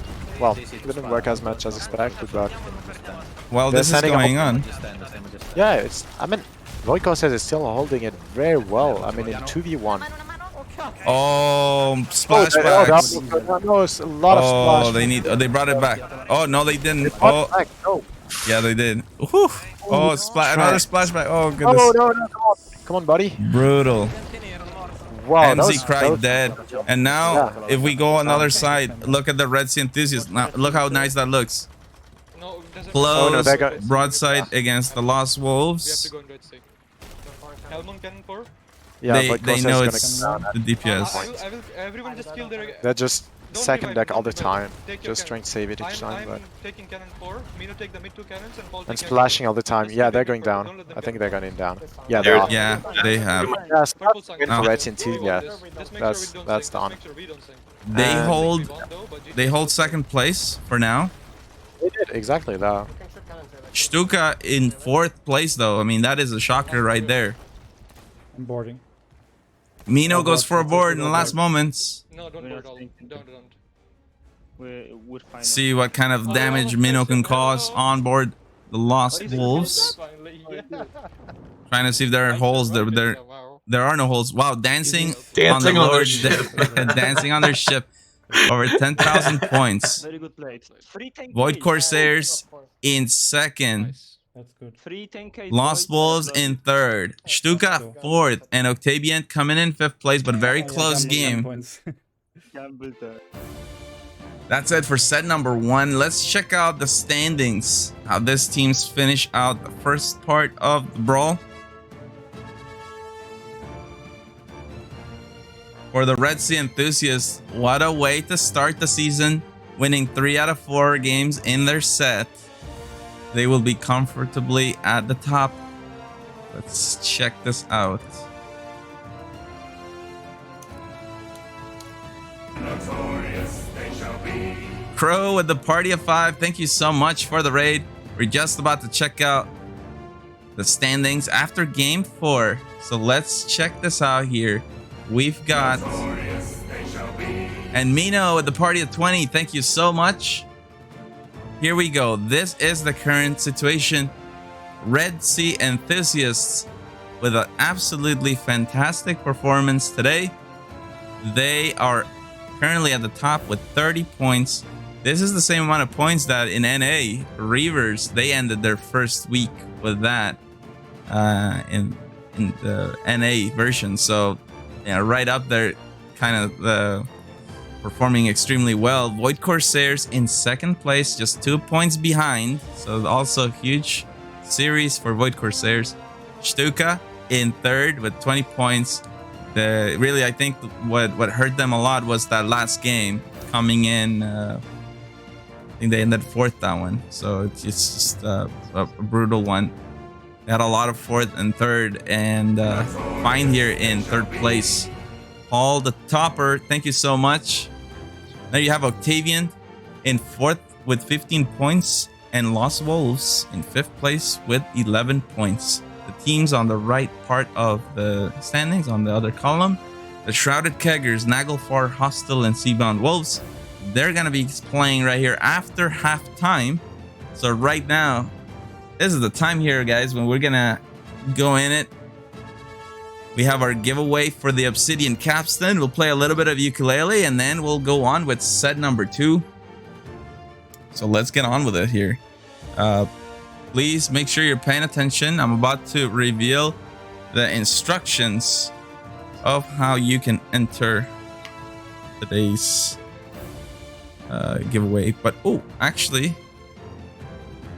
one thing, let's not forget, the interviews are an important part of the season as well. I think Red Sea Enthusiast absolutely deserves to have one after a performance like that. 100%. So before we get carried away with the giveaway, I think we should definitely talk to them. So I'll start the instructions on the giveaway, but Hagen, could you help me out? Message Red Sea Enthusiast and see. I'm talking with Mino right now. We can get him in. Be good to get a few words from them. And in the meantime, yeah, let me show you guys what you need to do for the giveaway. Here we go. Exclamation mark, oh yeah, in the chat to enter today's Obsidian Capstan giveaway. As soon as you do that, you'll see your name popping up. And you might be wondering, why is that? Why exclamation mark, oh yeah? It's because you're tuning in to the Notorious Arena League, home of the best crews on the seas. Oh yeah. Exactly. All right, and then let's see here. We can gather members. Oh, there we go. Hello there. Being joined right now by members of the Red Sea Enthusiasts. Guys, what a way to start the season. 3 out of 4 first places. How does it feel, guys? Well, it's it feels good for now because this is just the start. The real game is ahead of us, so we're ready for it. That's all I'm gonna say. We're trying our best and we're ready for it. Oh yeah, no, well, for sure. This is just the start of the season. Obviously, we've seen it many times before. You know, teams that do everything where they come in really hot, great performance, but then they choke in the grand final when it all comes down to it. Obviously, in the beginning, we're giving the chance to teams to kind of learn each other's tendencies, adapt. Especially once we go into the league play, you really get to sail against the same teams for 3 weeks. And your team is one step closer to that pro division. That's going to give you guys some really, really good preparation for the grand finals. So hopefully you guys have a consistent performance next week and you secure that spot. But was there anything that surprised you today about the teams and how they played? Not So really. that's your job. Not really, no. Yeah, It was mostly some stuff I'd expect teams to do, and it kind of went all of it the way it usually goes. So yeah. What was your thought process from dominating the first 2 rounds and then the third game not having the performance you wanted? What was the thought process and the strategy going into game 4? Yeah, so right after our first win and after the second win, the first thing I told my crews on the black screen is that we are the target. Yeah, get your lube ready. We will place 4th, we will place 5th, but we need to be ready for it because it's a part of the game. You will get targeted. And when you get targeted, you don't always place on the top. But so it kind of escalated to that point because we were in the broadside and we got sniped on our cannons, and we literally lost the whole broadside because of getting sniped on cannons. And we did place 4th in that game, but we were ready for it already because I told all my crew that you need to be ready for getting targeted. So it was fine. So we kept our momentum and we showed it also in the 4th game as well. Well, yeah, you guys absolutely did, and you knew that it was close with Void Corsairs. And then at the end, you had the choice to go after and fight Void Corsairs or to commit to Lost Wolves in the last moments of Game 4. You guys committed to Lost Wolves, and it paid off huge. So you guys... Yeah, because we were not shooting lowers because we needed them. Because they were the broadside of the game for us. If they were down, we wouldn't get any points, and of course, Void would cross us. So we only shot top decks, and we were I was giving cannons to my teammates to just stay on that cannon. Don't let anyone get on that cannon. So it went well so far. Yeah. And game 2, there was a moment in game 2 where you told the teams like, "Oh, hi guys, this is our if we win this broadside, we win the game." Because you noticed that Stuka and Void Corsairs were way out on the other side of the map.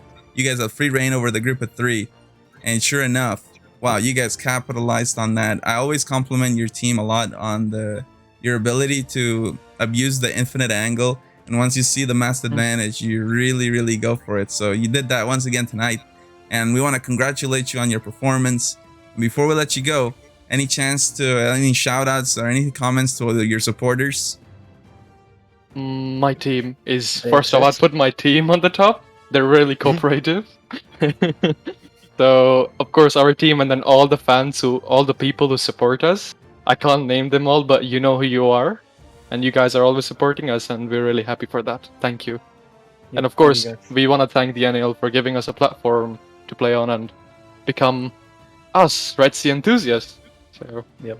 Also, Mina is not cute. Well, guys, for us, it's an absolute honor to host a team of your caliber. It's great, and we are very happy for you, how you started the Brawl, how you started the season. Best of luck, and we'll see you guys next week. You too. Yep, thank you, guys. Bye-bye. Thank you, guys. GG again. Thank you. Take care. GG's. Well, there you have it, guys. From the Red Sea enthusiasts. Absolutely loving it. Having the performance of their lives. And now you've had the chance to get in here. Just going to show you the ultimate prize that people are competing here for. At the end of the whole season, we're going into the grand finals. That is a chance to win the Notorious Arena League sales. And if you haven't seen them, let me show you.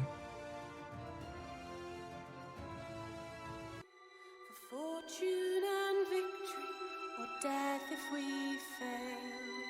Yo-ho, all to see, for riches or ruin in the notorious Arena League. Be notorious, so notorious, notorious Arena League. Will you drink from the winners in the notorious Arena? When you become notorious, this sales will ensure that your victories are recognized. That is the actual in-game description. Only 4 teams have earned those sales. That's the prize that awaits teams at the end of the journey. We're running a little bit short on time, so we'll leave the ukulele for the end of the show. So before we turn off for the night, I'll play some ukulele there. But let's focus in now on the teams for set number 2. And Hagen, please, if you could keep an eye on lobby so I don't miss the start of that, would be great. Instructing the staff to set sail on set 2. Here we go, guys. Let's roll this giveaway. I hope the luck is on your side because we're rolling here in 3, 2, 1, and roll it.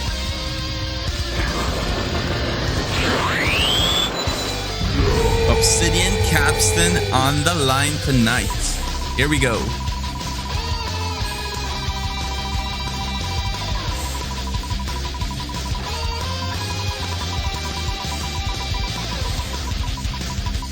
Slowing down, slowing down.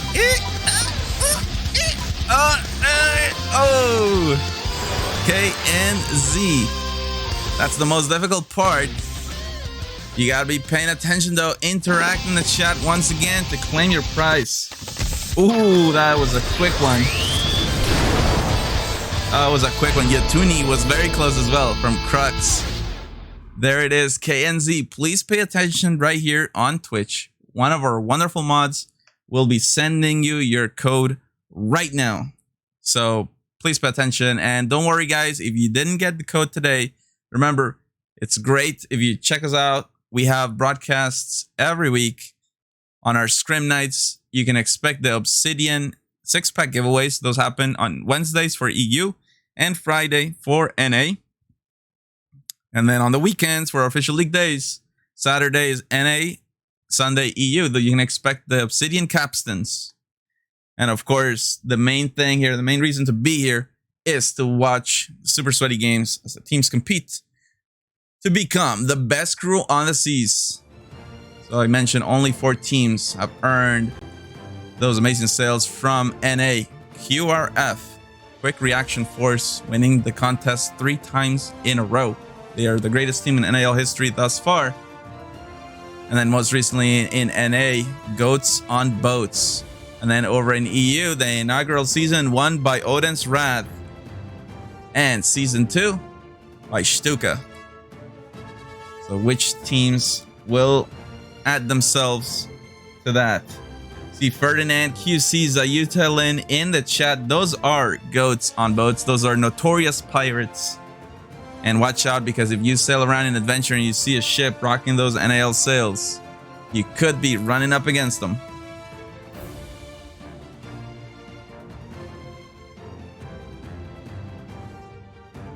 Looks like we're in lobby. We're about, colors are being set. So just a reminder of the teams that we're about to witness here. We've got Seabound Wolves, Hostile Bafos Crew, Naglfar, and Shrouded Keggers.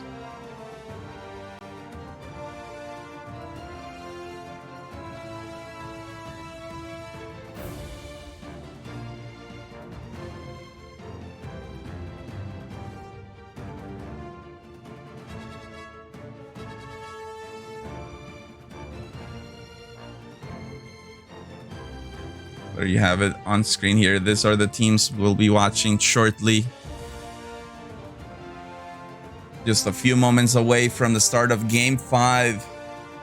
We're going to see which teams will end the week at the top of the standings. We saw the first 5 teams compete just a few moments ago. Red Sea Enthusiasts finishes their 4 games with 30 points. Throughout the night, teams are earning points based on their placement, with first place getting 9 points, second place gets 7 points, third place 5 points, fourth place gets 3 points, and fifth place gets 2 points. So, Red Sea Enthusiasts at the top, but they've played all their 4 games. We're about to see set 2. All these teams starting from 0, but who knows? Maybe it is their day and they're about to win all 4 in a row. Claim the stop or the spot at the top. Gonna find that out.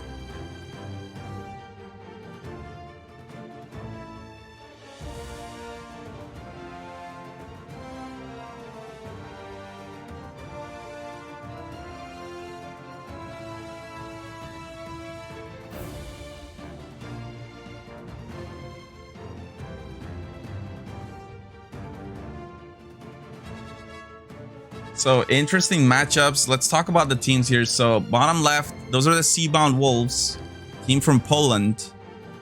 Then on the left side, we got Hostel, one of the top French teams, runner-ups in season 2.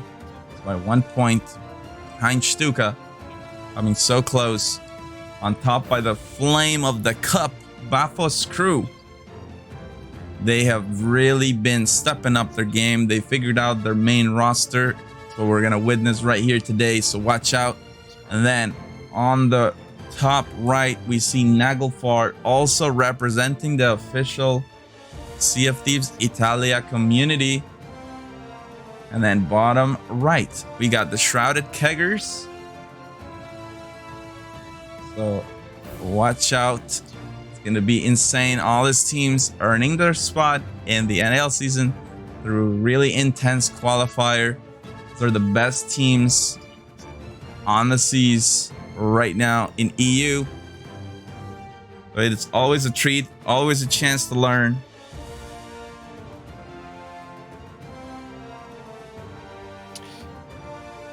And looks like the game will be starting in 10 seconds. Who should we start on? What do you guys think? That's a tough one. I'd say we do Bafos.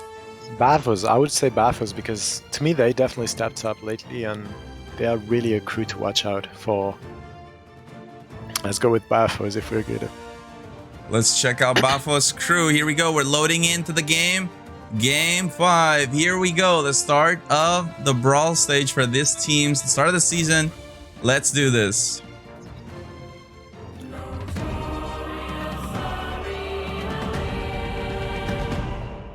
Per favore, almeno il primo game concentrati. Dai. Dai. Entra lo Zantrulla. Sì, tutto a posto. Ci sono. È aperto il gioco, Zantru. Sentite? All right, here we go. See if we can identify what spawn they got. Siamo tutti a destra. Looks like they got the outside right spawn, I think. Or maybe the rock is hiding what they got on the right side. Yeah, that could be tricky. Sometimes that can happen. Yeah. Well, if they got outside spawn, they'd be hoping really hard their opponent doesn't scuttle or turn for the inside ship. Oh, yeah. That can really leave you with no one to shoot at for the first minute of the game. Yeah, looks like they got the outside right spawn. Yeah. Immediately getting on the points there. Middle side spawn. Choosing to drop the sails as normal, so as for them, they're hoping that middle ship is not focusing. Riparo io. Is it the Seabound Wolves? Trying to see what color is that, or Naglfar. It's one of the two. Yeah. Oh, wait, that's blue, so that's Naglfar, definitely. Naglfar. Check this out here as Naglfar. Someone is out putting of the pressure.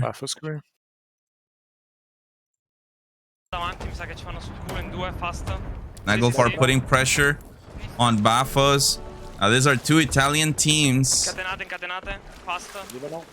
It's always interesting when teams from the same country go at it. Here comes some chain shot. They might even go for a harpoon play on the backside of Bafos. Nope, Dark. Oh, Dark is going for a board. Watch out. On the ladder of Bafos. No one's watching. 2 players in the water. So Anchor being dropped. Kiwi is the one to defend the ship. Dark misses the second shot. Oh wow, does the little jump in reverse. We don't see that happen very often at all. Very clever. And now from Baff is actually boarding is actually boarding Nagafal, just dropped the anchor, but I think they boarded each other, huh? Boarded each other, but because Baff has had members out of the ship trying to get a main, but they couldn't get it. Yeah, Kiwi actually managed to slay out Dark, so they have regained their ship. They still remain anchored. And demasted, and that's gonna be rough, because you can see on the front left, Hostile coming in.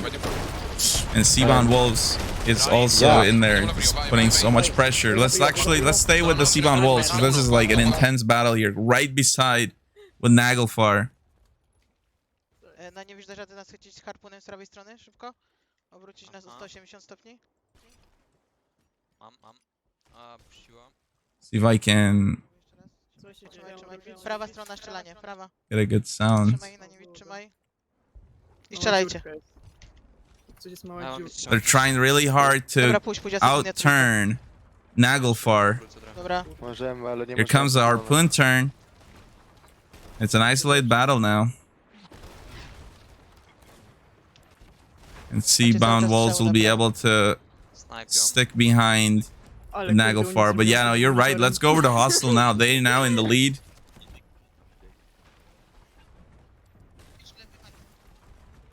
They have a lot of opportunities here to get a good angle. Yeah.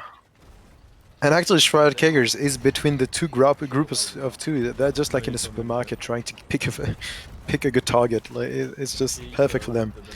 They're just third-partying each fight. That's really working out for them. But yeah, Hostile for now is definitely taking a lot of advantage on that. Yeah, no, Hostile is absolutely honed in on this right now. They are clearly finding their mark. And Bafos is trying to regain that. They're in 4th. Bafos, a team that was playing yesterday in the CF Champions qualifiers, and they actually won. They won their group. Yeah, they did. So coming in, they did really great. Only first places, I think. So we'll see if they manage to keep that kind of momentum here in the NAL Brawl Stage 1. Oh, here comes a change out from Pana. Oh, barely misses. That was so close. Let's not forget Pana, the best support player of Season 2.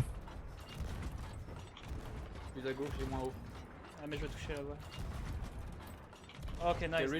They're demasted. And Bafos has gone down. And they're in 4th. Way too much pressure. Shrouded Keggers now has an opportunity to move up. They can just hit one more cannonball. We'll see if Hostile can transition to another ship. They're transitioning onto Seabound Wolves now, and yeah, they took shot at the exact same time at each other. But now it looks like it's quite even of a fight. Oh no, never mind. C1 Wolves. There is nobody on cannons now. Yeah, no, this is really a Hostile, a team that we call the comeback machine. They don't really seem to be needing that too much because they have, got a solid grip on the game right now. And something that Hostile likes to do a lot is just standing there with no sails down. They're just rotating and playing it standing, and that's really good for the cannoneers because they can just shoot and hit perfectly, compared to some people when you are 2 sails down or 3 sails down. Okay. Front is cool. No, but I see a ship in front of them taking shots at them. And they have to watch out.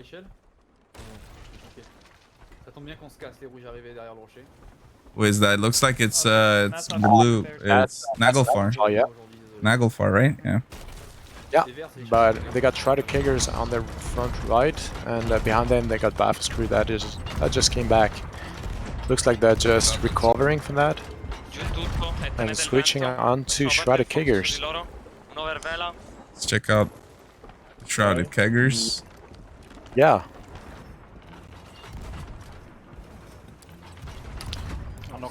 Yeah, it looks like they're taking quite a lot of points. Everybody's taking points now. Everybody has an angle and everyone. Do we want to stick with yellow here? They're hostile. They got. Let's Probably leave. yeah, let's drop mid. Because these guys have 6,000 points. We don't want to give them any more. Just ignore. Yeah, so look at that. Shrouded Keggers with the opportunity to fight with Hostile, but they're like, no, they already have so many points. We don't want to give them any more points. Instead, they're going to go towards the group of 3. Yeah, they're on their own. Yeah, now Hostile is out of the fight, so that could be very good for Naglfar. That could take up some points. Naglfar is in the group of 3. Seabound Wolves in the sandwich. They're trying really hard to turn out of it. And now Naglfar can focus on Bafos' crew. Battle of the Italians. Let's go. But actually, Bafos took a lot of points there. I mean, they were left with 800 points and are now back almost like close to the other teams that were still fighting and didn't sink. So really great from that. Oh, nasty. That made them lost the angle. Yeah, now Naglfar has to watch out for the speed, and they also maybe could look for a harpoon play, because if Bafos gets behind them, that could really be nasty. There's also another crew coming in on them too. I think it's the Shrouded Keggers finally arrives to the party.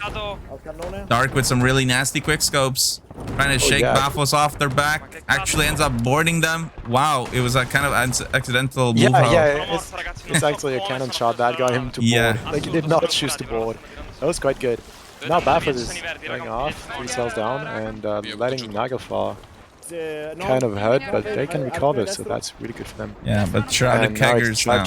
Exactly. Shrouded Keggers taking really good shots at Bafos. They demasted them. The Shrouded Keggers came in at the perfect moment. They hit their chain shots. Now Bafos is demasted. Despite that, though, the Keggers are transitioning to Naglfar. So Bafos will be able to raise their mass. That's one of those things I feel it's kind of like a wasteful chain shot. Like, you know, why use those chain shots? At 1v1, yeah, it's kind of a waste, because if you got a good broadside, you're taking as much point as the other team or more. And I don't see the point of chain shotting it, except if you're in a group of three and that you're trying to get them to be the farm and not you. But yeah, I can tell you I'm getting mad when I'm getting demasted in a 1v1 broadside. I'm just like, that's not... There's no point in that. Yeah, 100%. Because, like, look at that. It's just a very good broadside for both teams, taking up points. And actually, Naglfar is getting closer to Hostile, even though Hostile is taking up points too.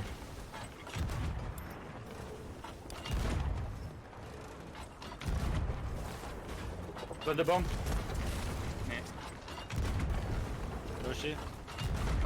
Shrouded Keggers is committing to this. They really feel they can win this broadside with Naglfar. Now they have to watch out for Red Sea though. I know they're going. Oh, they're very close. Yeah, they're kind of circling on the edge right now. Couple back splashes too for Shrouded Keggers. Oh yeah. So the way they have to take this broadside, it's a slight turn to the left just to stay out of red. But yeah, I mean that if they just ride the edge of the map, they could have this broadside for indefinite amount of time. It's actually unfortunate that I've seen the top cannoneer, the top view, send 2 blunder bombs and none of them hit the ship. Yeah, I mean, it's unfortunate that is because these are really like, yeah, it's really far, and I mean, it's sad to waste these because it's so much a good thing to have them. It's just, yeah. You really have to make them count, for sure. Exactly, that's... You have to keep them for the good opportunity and not... I mean, exactly, at this range, you're just gonna get them off the cannons, but not keep them off the cannons, if you listen to what I mean. Yep. Oh, I think Shrouded Keggers just pre-shotted the Red Sea, raising up sails, because Naglfar are just turning fully to the right. And we'll they're see. really hurt. 2 on buckets, 1 on repairs. A lot of shots coming in from Naglfar. Yeah, Naglfar really nasty on the cannons. Yeah, here we go. Oh, killing Synchro on the these cannon line. blenders are good. Yeah, devastating. Yeah, Let's these go. are good blenders. Dai, fermiamoceli, ragazzi. Forza, forza, sono Now, this would probably be a good opportunity for a board. Let's see if they do it. Dai, solo sui cannoni. Yeah. The shredded keggers are hurting right now. Yeah, we'll see what's going on. Usually teams don't do that because they don't want them to scuttle. So the idea is to win the broadside, gain the control, farm as many points as you can, and somehow still give that team you're fighting the hope like that they can somehow turn it around. That's why they're not going for the full DMAS, even though for a moment there, I think they could have easily done it if they wanted to. But maybe they should at least like get one mass down because the shroud kickers are gonna go way. Oh, border. Going for a board. Oh, oh yeah. Oh, thought about it, but actually got back in on the cannon.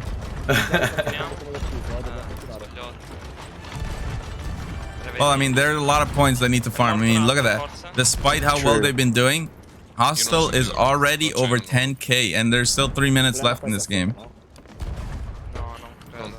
Hostile is absolutely killing it right now. Actually, let's take a peek over at them and see what's going on here. I mean, they got a really good DPS, so that's helping them a lot, and really precise on the cannons. Yeah, I mean, they are honed in. 2 minutes left. Their opponent is not gonna want to scuttle. And even though it's not point blank range, it might as well be, because for Hostile, they're hitting the cannonballs just as consistently regardless. It's impressive to see this. Even Seaborn Wolves are taking a huge advantage out of this fight, and they might, yeah, they might pass Shroud Kickers. I think they just did, yeah. Wow. So that's really good farm for both teams. Like, that's amazing for Hostile and Seaborn Wolves. And look at that, Hostile reaching 12k, and there's still 2 minutes left. They're gonna run out of cannonballs at some point. Man, everybody, you look around everywhere, and it's like everyone is demasted and just shooting at long range at another ship. Yeah, exactly. But I feel really bad for that ship that is in the middle. I think that's Bafos. Oh, I think it is, yeah, but they're just getting... I mean, Seaborn Wolves are catching up on them because of that farm. They got 2 ships on them. Bafos is just holding the stairs, hoping to stay, save their spot. And then Seaborn Wolves, right here, they have the angle. Oh, they sent borders. Oh, they're slaying out Bafos, and they got the sink. They move up into 3rd place, devastating for Bafos. Really great. Huge really play. Great from Seaborn Wolves. Yeah. Wow, Seaborn Wolves. I mean, that was the play of the game right there. Naglfar over 11k points. But yeah, couldn't catch the GPS of Hostile, but really did great on that game. Hostile in control the entire time. I mean, no question about it. Naglfar in 2nd place. Seaborn Wolves in last moment with that sink on Bafos. They'd snatch up 3rd. Bafos goes to 4th place. And Shrouded Keggers in 5th. So now let's check out the standings as we get ready for game 6 of the night. Remember what I told you guys, the point system of the NAL. We got 1st place winning 9 points. 2nd place gets 7 points. 3rd place gets 5 points.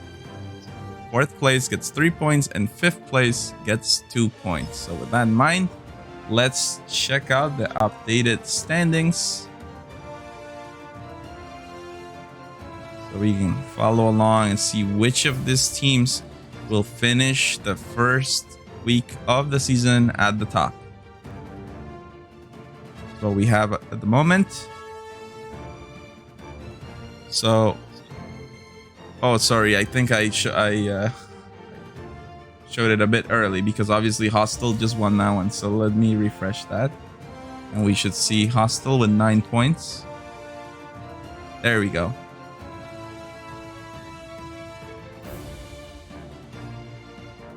Hostile with 9 points. Naglfar with 7, Seaborn Wolves 5, Bafos 3, and Shrouded Keggers with 2. So far, not yet diving into the top 5. But remember, they still have to play 3 more games. And Hostile is already knocking on the door. They're just a few points behind the Lost Wolves. Exactly. Yeah, Hostile had a very strong game there. Well played. They did. 13k out of that. That was a very good broadside for them, and really worked out in the favor of CBN Wolves. Really.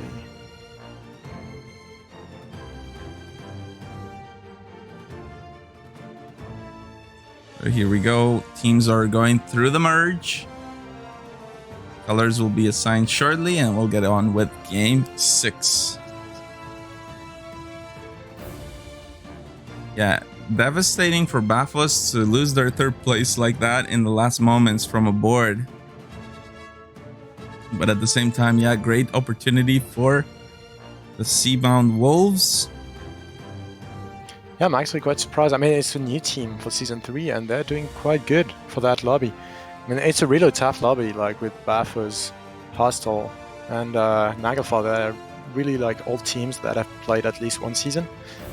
And yeah, Seabound Wolves seems to be doing quite good. Yeah, for Shrouded Keggers and Seabound Wolves, this is the first time playing in the NAL season. But yeah, as you mentioned, the other teams have been here before.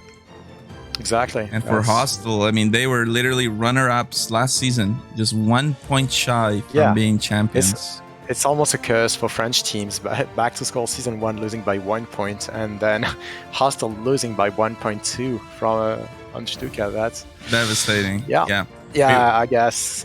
Yeah. We're loading into game 6, so let's go on board with Hostile.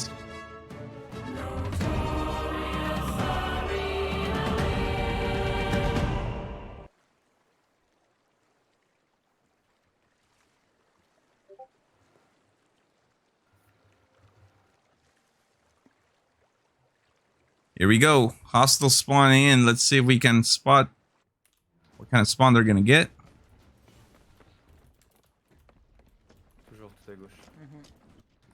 Wow. Okay, we're gonna have rollback on this game. Yeah, pay attention to your bucket. That is the Obsidian capstone they're rocking. That is it. Yeah. Focusing. That's the one you can win on the NAL. Focusing all their attention on the right hand side. So I think they might have gotten outside spawn. Ooh, already hit Marcus from Pana. I hit. Yeah, I mean, it literally was, I think it was on his first shot. Like, yeah, I think it's it was. crazy. They definitely got that good range. I mean, they are used to that range. Oh, and one of them was a kill too. Brutal. Yes, another one is that. No, I think 3. And I mean, on those long shot, Bafos is also doing great. Like they're still catching up. Same for Nagelfar. I mean, that's really. The 3 teams are doing great on their long shots. Shrouded Kegger's gone down. Oh goodness, that was Hostile's opponents. Yeah. No way, dude. That was. Yes, I mean, maybe they scuttled because that was too rough on them. Good they laugh at that. Yeah, that's a bit rude, but yeah. I think this is the fastest thing. But maybe I think Shroud Kegers just went for the scuttle. I'm not sure. I didn't watch it, but 1, 2. That was a bit too fast for me. Yeah, it's crazy. They're saying that might be the fastest sync in NAL. We'll see. Well, I mean, it's hard to determine that because obviously teams can just scuttle at the beginning. It's really hard. Seabound Wolves goes down on the other side. Let's focus in on Nagelfar. They're trying to get right behind. Okay, well, actually, that is Seabound Wolves just sunk. And now they're attacking Bafos' crew. They have to watch out for the borders, though. Their ship is right over where the Seabound Wolves just sunk. So it's not uncommon to get boarded if you do this.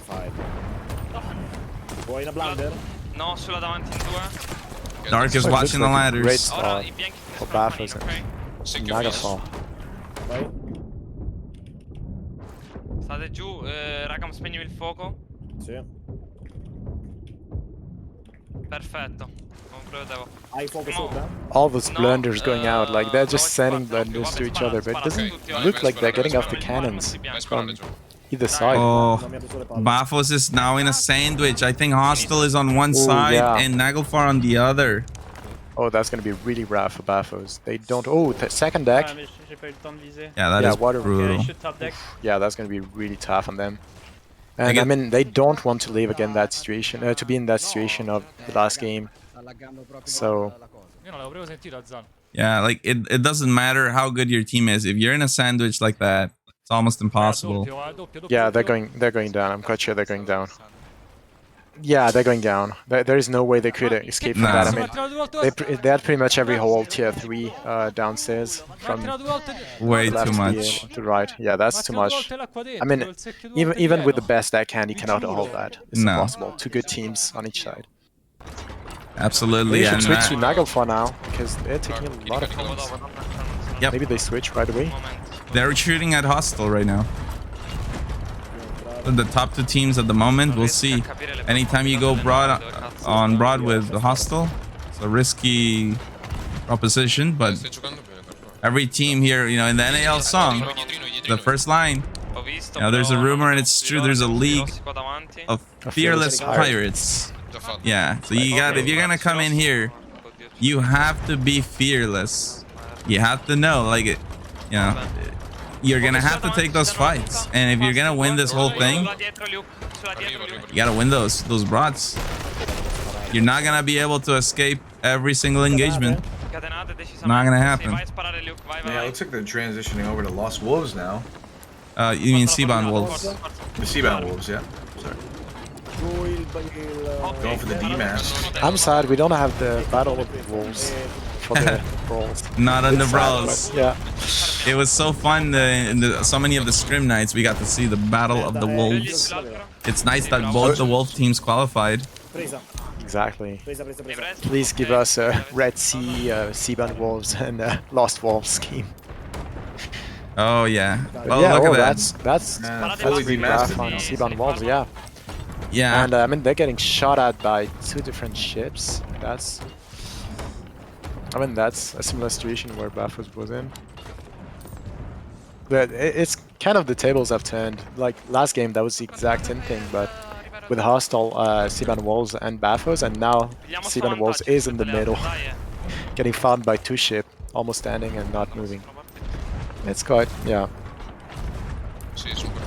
I mean, at this point, with 10 minutes left, if you are taking too much holes, you should just, like, yeah, let it go and restart. That would be a bit more efficient, I think. Yeah, the Seabound Wolves goes down, so it's, you know, exactly what happens. I mean, exactly like for the same as Battles. You can have very good deckhands, it doesn't matter. You can. I switched over to Hostile. Immediately, Pana recognizes, you know, Naglfar has sunk their farm, so that means Seabound Wolves. And here we got Hostile going at it with the Shrouded Keggers. One dead. Okay. Oh, I'm dead. Gonna res you. Okay. The Rhino getting a critical res on Azure. And we'll see how long they have to keep up with this parallel broadside. Are you good? You gotta be aware of the Red Sea. Awesome. Someone broke the wheel and they oh yeah. Having some rubber banding there. Right now. Coming. I'm coming. Shoot. Let's hope the servers won't be as bad as yesterday. Yeah, that was the second first set of NA was doing quite good, but the first set, yeah, that was something. Yeah, that was definitely something to see. Yeah, I can tell you I got mad. You got mad, man. Did you make that video? Did you make the little with the funny music? You did so that? I had to do that to calm down. Oh, dude, come on, man. Because actually it appeared that it didn't affect teams the same way, because 3 of the teams said that it was really rough on them, and 2 teams said it was not too bad. So I don't know. Yeah, well, we'll see. There's an announcement. There's gonna be an announcement coming today about that. Yeah, I'm sure the ref will take the rightful decision, and that's all on the refs and on the admin. I have them. Yep. Yes. But I mean, it's sad that we have those service problems, especially in such a competition. I mean, that's not even depending on us. It's just, yeah. Yeah, it's something that Very unfortunate, but yeah. Exactly. It can happen. Here we go. That's how it goes. Hostile has fully demasted the Shrouded Keggers. So now, this is one of those things where, I don't have any. you know, if I'm the Shrouded Kegger, well, I guess it doesn't matter. You know, both teams are fully demasked. Isolated battle. It's not the worst thing that can happen. Hostile. Now it's kind of a race who can get the first sail up. Yeah, I mean, I don't even think they're gonna care about that. I think what we've seen Hostile doing this thing before, and you know what they like to do is the moment anyone comes in for a third party, they're gonna immediately scuttle their ship and they're gonna quad board the keggers to go and take out both ships out of the equation. That is the Hostile trademark move when they go into isolated battles like this. But I mean, maybe they don't have enough points to make it for now. They should, yeah. That's Shrouded Keggers going down. Okay. Right, yeah. Sail, please. And now calling from the front sail. Yeah, now maybe we should switch on to Baffle's Cruise in the broadside, I think, with Naglfar now again. The battle of the Italian teams. Battle of the Italian teams. Let's see what happens. Let me check. There. I just saw that they are catching up points both. And yeah, they're in the Powell broadside for now. Arrivo. Uno tiri sulla maestra, Destra. Sì, destra. Sinistra. Ooh, nice blunder. But that gives the angle back to Naglfar. A destra. Yeah, we've seen the good boy be a curse to some of the teams here. Let's see if how it affects Bafos. Okay. There's a steep difference in points going from third to second. They're gonna need a lot. It's almost double their points. 6 minutes left. We've seen crazy farms happen in the end of the game, the last quarter. And Hostile is in the lead for now, but Naglfar closing in on him. Wait. Naglfar is going for the border onto Bafos. Oh. Zinho, I don't even know how to pronounce it, but is going for the border, and since Bafos is not moving, that's... Yeah, here we go. Perfect Didn't ADS on the ladder, so that stops it from being a silent board. Oh, look at that. Oh, they got him.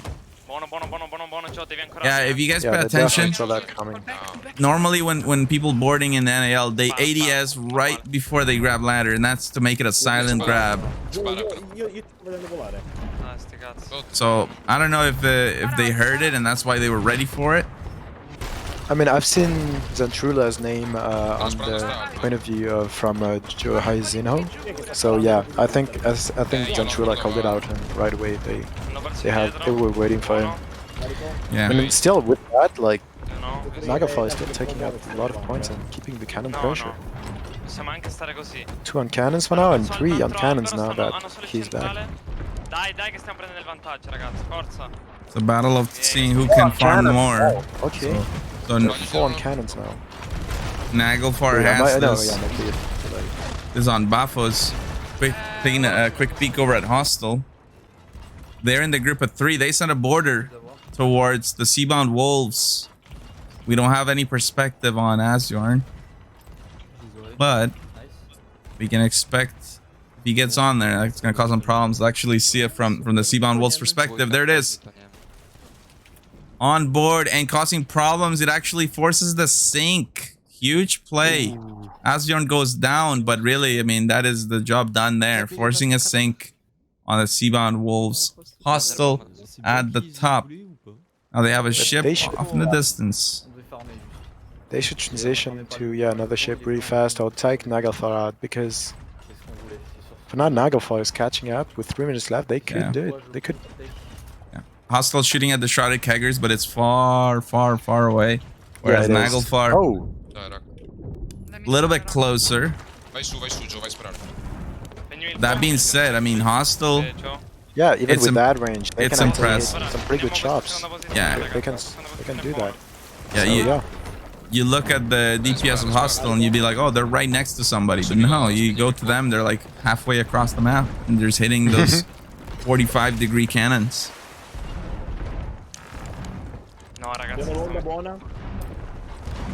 It's definitely impressive. If your team can pull it off, then I mean, that's definitely a plus. 'Cause not every team can do that, and they seem to be hitting their shots long range all day so far.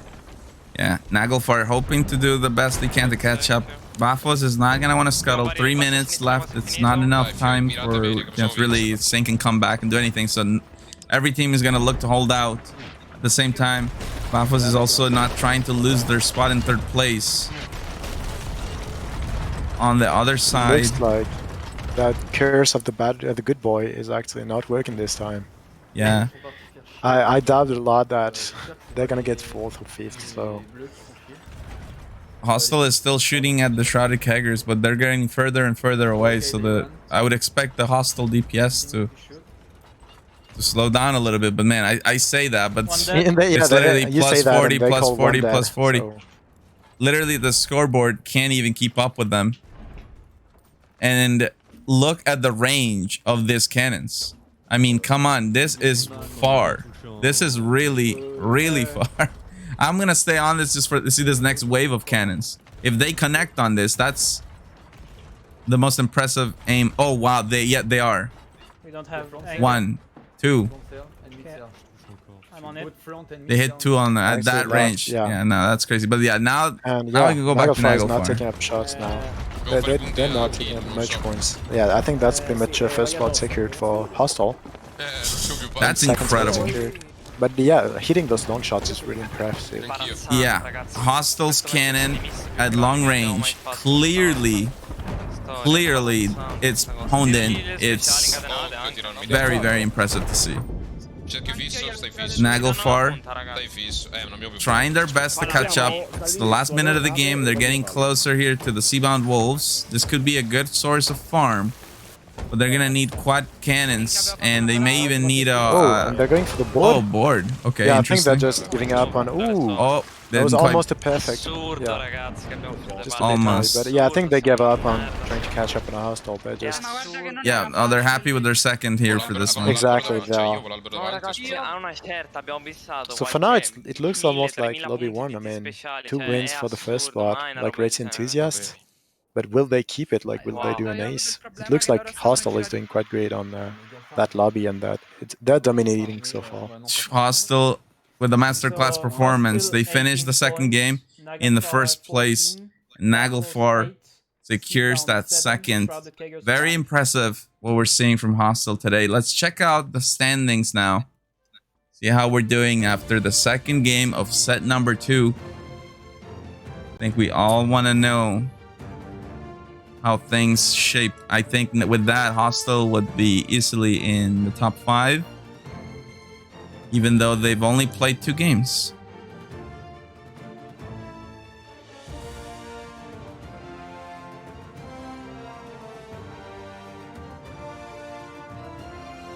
Okay, here we go. Let me show you the updated standings for now. So yes, indeed, Hostile now in the top 5. With just 2 games played, they have a perfect record. Remember, you get 9 points for your first place finishes. They've won twice in a row. That's 18 points. Naglfar has been very good both games as well. 2 second places. So they're knocking on the door of the top 5 with 14 points.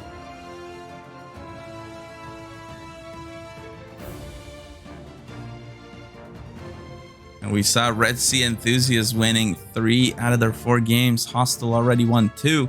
We'll see if Hostile can finish the whole week on top. They're in a great position to do so.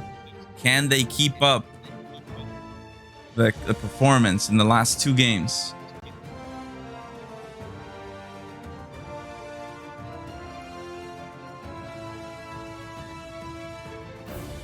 And I guess for Naglfar, they have to think, okay, we're doing good, 2 second places in a row. That's great. But will they start to target Hostile now? Do they have that ambition to win the set? Or are they happy with just continuing on with second place? Because, I mean, you'd argue if a team goes second place every game on a consistent basis, that's probably good enough to actually end up in the pro lobby. Taking a fight with Hostile again, that's It's a rough. It's one of those things, yeah. Like if it goes well, yeah, you can win the game. If it goes bad, then hey, you're asking for a 4th, 5th place finish. Yeah, but for Hostile having a 13,000 point game, and then the next game 12,000. I mean, that's very impressive. But at the same time, like Nagelfar is also doing great. I mean, oh yeah, it's only a matter of 2 or 3K, but yeah, Hostile is definitely getting a lot more DPS than Nagelfar, even on long shots. So that's what's playing. I don't think I mentioned this when it happened, but Natsu, thank you so much for the sub. Really, really appreciate it.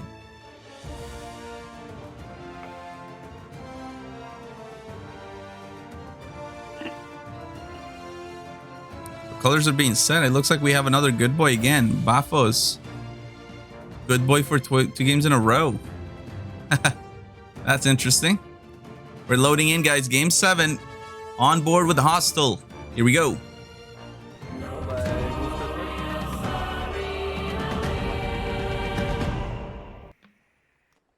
Let's go. Let's go. On anchor. Durano looking around. Resetting their sails. And they only have one ship on their mind. That is on the right side. I think that they've been spawning next to the Shrouded Keggers.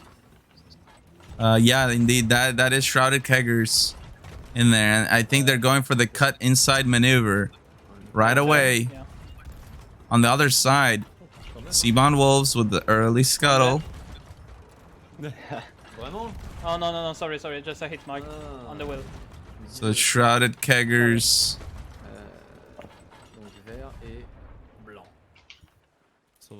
Sailing out of range of Hostile. Hostile still manages to hit their 5 cannonballs. 15 minutes in this game. They're the only team who have scored any points so far. Very unusual in the first minute of the game. They're not coming on us. Finally, Nagelfar starts to score. Let's go over to them.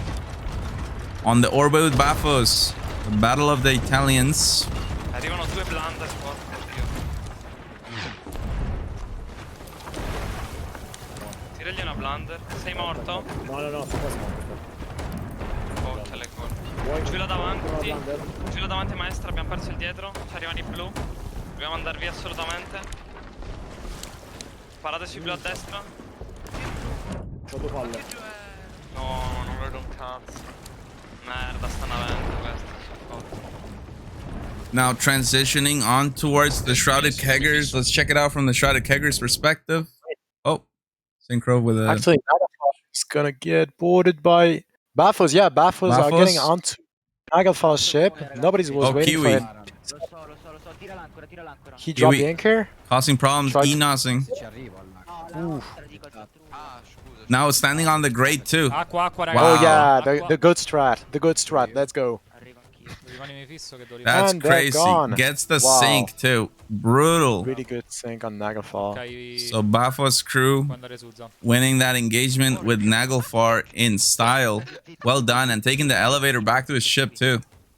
I just love how that good strat went from nobody using it to all boarders using it whenever they have a chance. It's just so good that yeah. And you know what? Really smart. It's one of the advantages of the fire strat. You know, people may make fun of fire strat all you want, but if you're out there doing fire strat and someone stands on your grate, that's gonna do absolutely nothing. It's one of the members from High and Dry who told me, yeah, we're not affected by that because we're doing fire strat, so we're good. And yeah, exactly. Well, it's a bit slower, but you don't think that way, so. So it's also a matter of studying your opponent. That is a part of the NAL season. That's why winning this thing is so hard. You know, you play with the same teams over such a long period of time. You get to really know them, and so as a boarder, if you know your opponent doesn't do grate bucketing, if they're using fire strat, obviously don't go for that play. Don't go for the grate. That's gonna do nothing. That's not gonna help at all. Yeah, that's where knowledge is power. But let's go back to Hostile. They are right next to ship here. They're on the backside of Naglfar. Tanco gli alberi. Seems like everything is kind of long range, but that is where Hostile thrives. The long range. I mean, it's just very hard to keep up with that. And it seems like we're starting to see a 4-ship orbit developing. Si blocca sto cazzo di personaggio. Ma voi fa vedere gli equipaggi? Sì. Vuoi sapere chi erano i gialli? Sì. Osti. Viking. Li sto prendendo io, raga. Gli abbiamo preso l'albero, gli stiamo prendendo gli alberi. Adesso lo scappo. Ricarico. Oh. Tutto pulito. Go over to Hostile.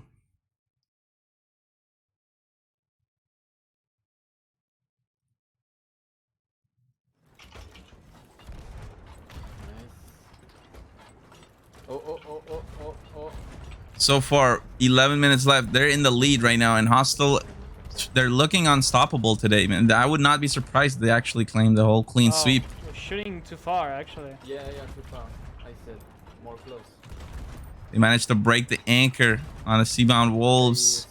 Baffle Screw in second. Oh, no, they take the win.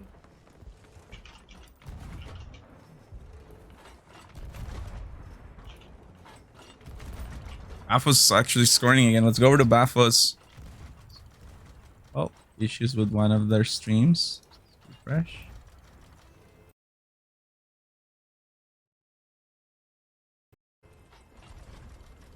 Oh yeah, looks like Baffos might be having issues. Other members. Yeah, they might have. Yeah. Not. I hope they don't, because yeah. We'll see. Your full screen with the one, the only Centrula. One of the best streamers in Italia. 100%. Io pure li sto prendendo. I love how the last time we raided him, he said welcome to. I mean. He did the line. He did the line. The best cruise on the seas. Yeah, exactly. Yeah. Oh yeah. He did it well. Yeah, that was amazing. I love that was it. just it's the best. Yeah. But I'm glad to see Baffos coming out on that third game, a bit on the top. I'm in second place, just behind Hostile. And that might be the first game that so far they didn't get sandwich, and I'm really glad because I mean that's the problem with losing. It's that you need to stay calm and keep trying until the last moment, and then you'll get some results.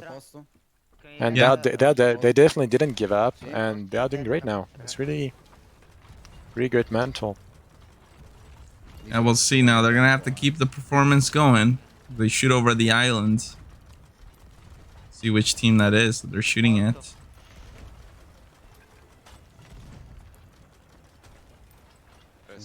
I think it's the Seabound Wolves. Prawą stronę, gdzie jest hostel. Bo on tam został gdzieś w tyle. Yeah, it is. Seabound Wolves. Two of their members, out of play there. Finally, the helm Już cię podniosę. gets back, or I always say the name wrong. They call her Nechaneta, but that's a completely wrong Polish, pronunciation. right? Yes. It's Polish, so Nechaneta, yeah. No, I can't. Yeah, well. It's not even close. I'll ask her. Yeah, I'll ask her someday. I think she prefers to be called Annette. Yeah. That's I've seen her tell that. So yeah. But I mean, I'm really glad that she's in because I think she's one of the only female helm, and that's really good to see that. I'm actually really happy that we got. I mean, I know a few people out there think that it's not possible, but look at that. They're doing great. So Baffles taking the lead here. And Baffles just took the lead, but they're in trouble because now Seabound Wolves is shooting every chain shot they have on Baffles. And Hostile is also there too. Yeah. Oh yeah, that's gonna be bad for Baffles. But it looks like Seabound Wolves is actually focusing Hostile right now, so that could be really good for Baffles. Hostile getting into a sandwich. And Bafos Bad is using positioning chain at the shot. moment. Main mass down. Or Hostile. And same for C-Bound Wolves also shooting chain shot at Hostile. They are the target to take down. Oh wow, Hostile only going on yeah. back mass now. Mam tylko dwójkę. Yeah, but they mam took the jak broadside uciec. with C-Bound Wolves, and I think Bafos is pretty much out of the fight for now. So, and that's targeting C-Bound Wolves, which might not be the greatest thing to do. I mean, you need to target the first team at this point, but now the sandwich team is the C-Bound Wolves. Is sandwiching. Yeah, exactly. The sandwich team is C-Bound Wolves, and let's hope that they don't get demasted as in the second game with a good farm by. That's extremely. And, that's a lot of pressure, and they got one member out. Yeah. It's an extremely hard position to be in a sandwich with two of the best teams in EU. Hostile and Bafos is it's brutal. They've just lost their main as well. Not missing any shot. Oh yeah. Fully demasted now. With the kinetic energy, that they might make it, but yeah, Bafos is still taking shots at them. I don't know about Hostile. No, Hostile is taking shots at Bafos now. So that could work in favor of C-Bound Wolves. They got a little bit of time off. Nobody's on cannons for Bafos. And it goes down. This time I'll say it. Here we go. Yeah, Bafos under fire from Hostile. And Hostile are so good at the long shots. Not taking long at all to start scoring. For a moment, Bafos will be in a sandwich between the C-Bound Wolves and Hostile. So it's kind of funny, this orbits the way it goes. It's like each team takes turns being in the sandwich. Exactly. One dead. But I mean, some teams stayed in the middle for longer than some others. I mean, Hostile was in the sandwich for only like 15 seconds and got out with a one mast. Yeah. And now, like, I mean, C-Bound Wolves got demasted, and now Bafos is also in trouble. So, yeah. Shrouded Keggers goes down on the other side. Hostile shooting at the C-Bound Wolves. And it is so I think close. Bafos is leaving the fight. They're just... Yeah. So Hostile now needs to just farm up as many points as possible, get a lead onto Bafos. Oh no, yeah, Bafos is still on C-Bound Wolves. Very rare to see. Is Zen Zentrula? Zentrula, is he Helm? Yeah. Zentrula the Helm? Yeah, no, isn't he? No, I don't think so. Wait. Zentrula is not normally Helm. I don't think so. It's there's so many role reversals going on right now on Bafos. I'm seeing him do repairs, buckets, cannons, Helm. Kiwi's the border, so that's for sure. But Kappa is the Helm. The Helm. Okay, yeah. Kappa Bafo, the Helm. I think Zentrula is actually the deckhand. Maybe, yeah, I'm not even sure, but Baf is still staying on top. I don't know how, because they're getting shot at by C-Bound Wolves and Hostile at the same time, and still holding it, so really doing great. Yep, 3 minutes remaining. The last now they're going stretch. broad to broad with Naglfar. Yeah, and they were able to win this before with that board from Kiwi. So we'll yeah, see. maybe a good farm for them.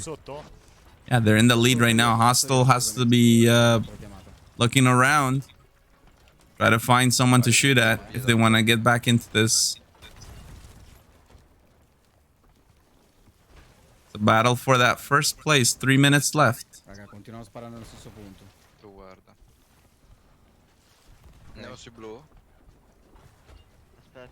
Blue, raga. Now switching on to Shrouded Kiggers. They don't have angle, yeah.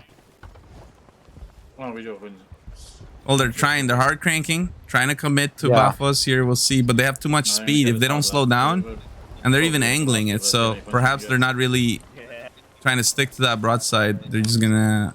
the transitioning one. Let's see. Looks like Shrouded Kiggers and they're just going way too fast. And Bafos is definitely taking advantage of that. It looks like Hostile is not taking up any more points. That's very good for Bafos, but Second deck for Bafos. Uh-oh. That's gonna be a rough one. They saved it. They saved it. It's good. But Hey, Hostile has spotted a ship in the distance, and they're now starting to score. They have to make up a little bit over 1,000 points in its next 2 minutes to Bafos is in big trouble right now, so that could be Hostile doing the comeback machine and getting back on top. Well, they have the potential to do this. Asbjorn goes for a board. So I think they're actually attacking Bafos. No, Bafos is going down. They're going down anyway. Yeah. That was way too much pressure. I think they were between 3 ships, so yeah. Yeah, super tough. But credit to Hostile for being in the right place at the right time. You know, so the border not necessary, but they were ready for the board if needed. Exactly. Huge from Hostile. It just shows what one border can do. You have everything under control. That one border can literally ruin everything for you. I mean, usually people think that the role of borders is just to drop the anchor, but it's not at all. It's just to create trouble and create a diversion. And talking about borders, check this out. Yeah. Oh, Bafos was going for a board. Oh no, that was so close. Ran he out was of on the time. left ladder. Was very close. Yeah. Hostile now matching Red Sea Enthusiast, 3 wins. They are in a real good position to finish in the overall standings at the very top. Bafos second place, Naglfar in third, Seabound Wolves in fourth, and Shrouded Keggers in 5th place. Be back in a few moments with game 8. And now let's go check out the standings after third game of set number 2. How are we doing for points? Let's find out together.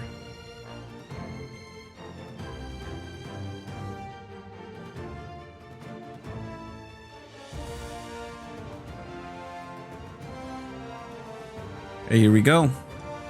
This is the current situation. White Corsairs, Red Sea Enthusiasts, you know, in the top 2 right now, but look at Hostile now. They are in 3rd, and they still have to play 1 more game, so they could have the perfect set. Hostile, if they get another 1st place finish, they'd be at 36 points. Oof. Yeah, I mean, in a commanding, very commanding spot. Next week, we'll see these teams fight it out again. Lobbies will be shuffled around a little bit differently, different matchups. We're hoping to see those teams in the top 5. They will be in the Pro Division. So this is the first week of Brawl Stage. Next week, we finish it and we find out those teams in Pro Division.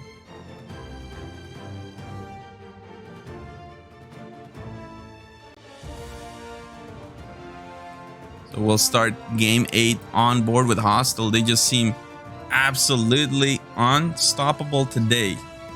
And, oh, I guess, I don't know. It gets to the point where Hostile is so far ahead, these teams might not even target them this game. It might just go for other ships that are maybe the 2nd place.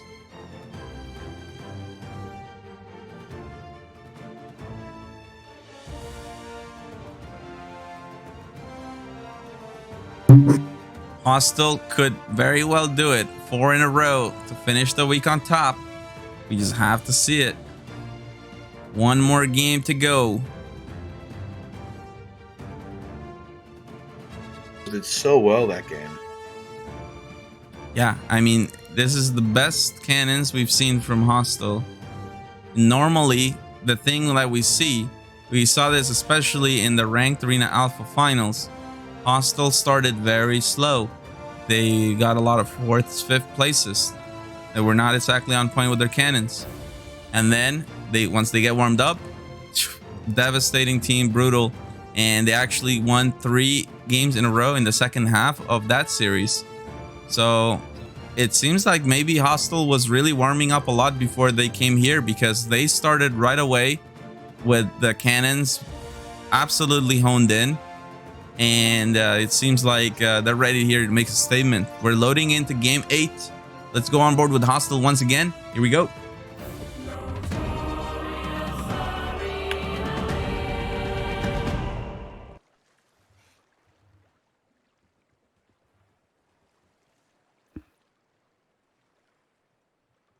Now let's check out Spawn immediately getting on the anchor.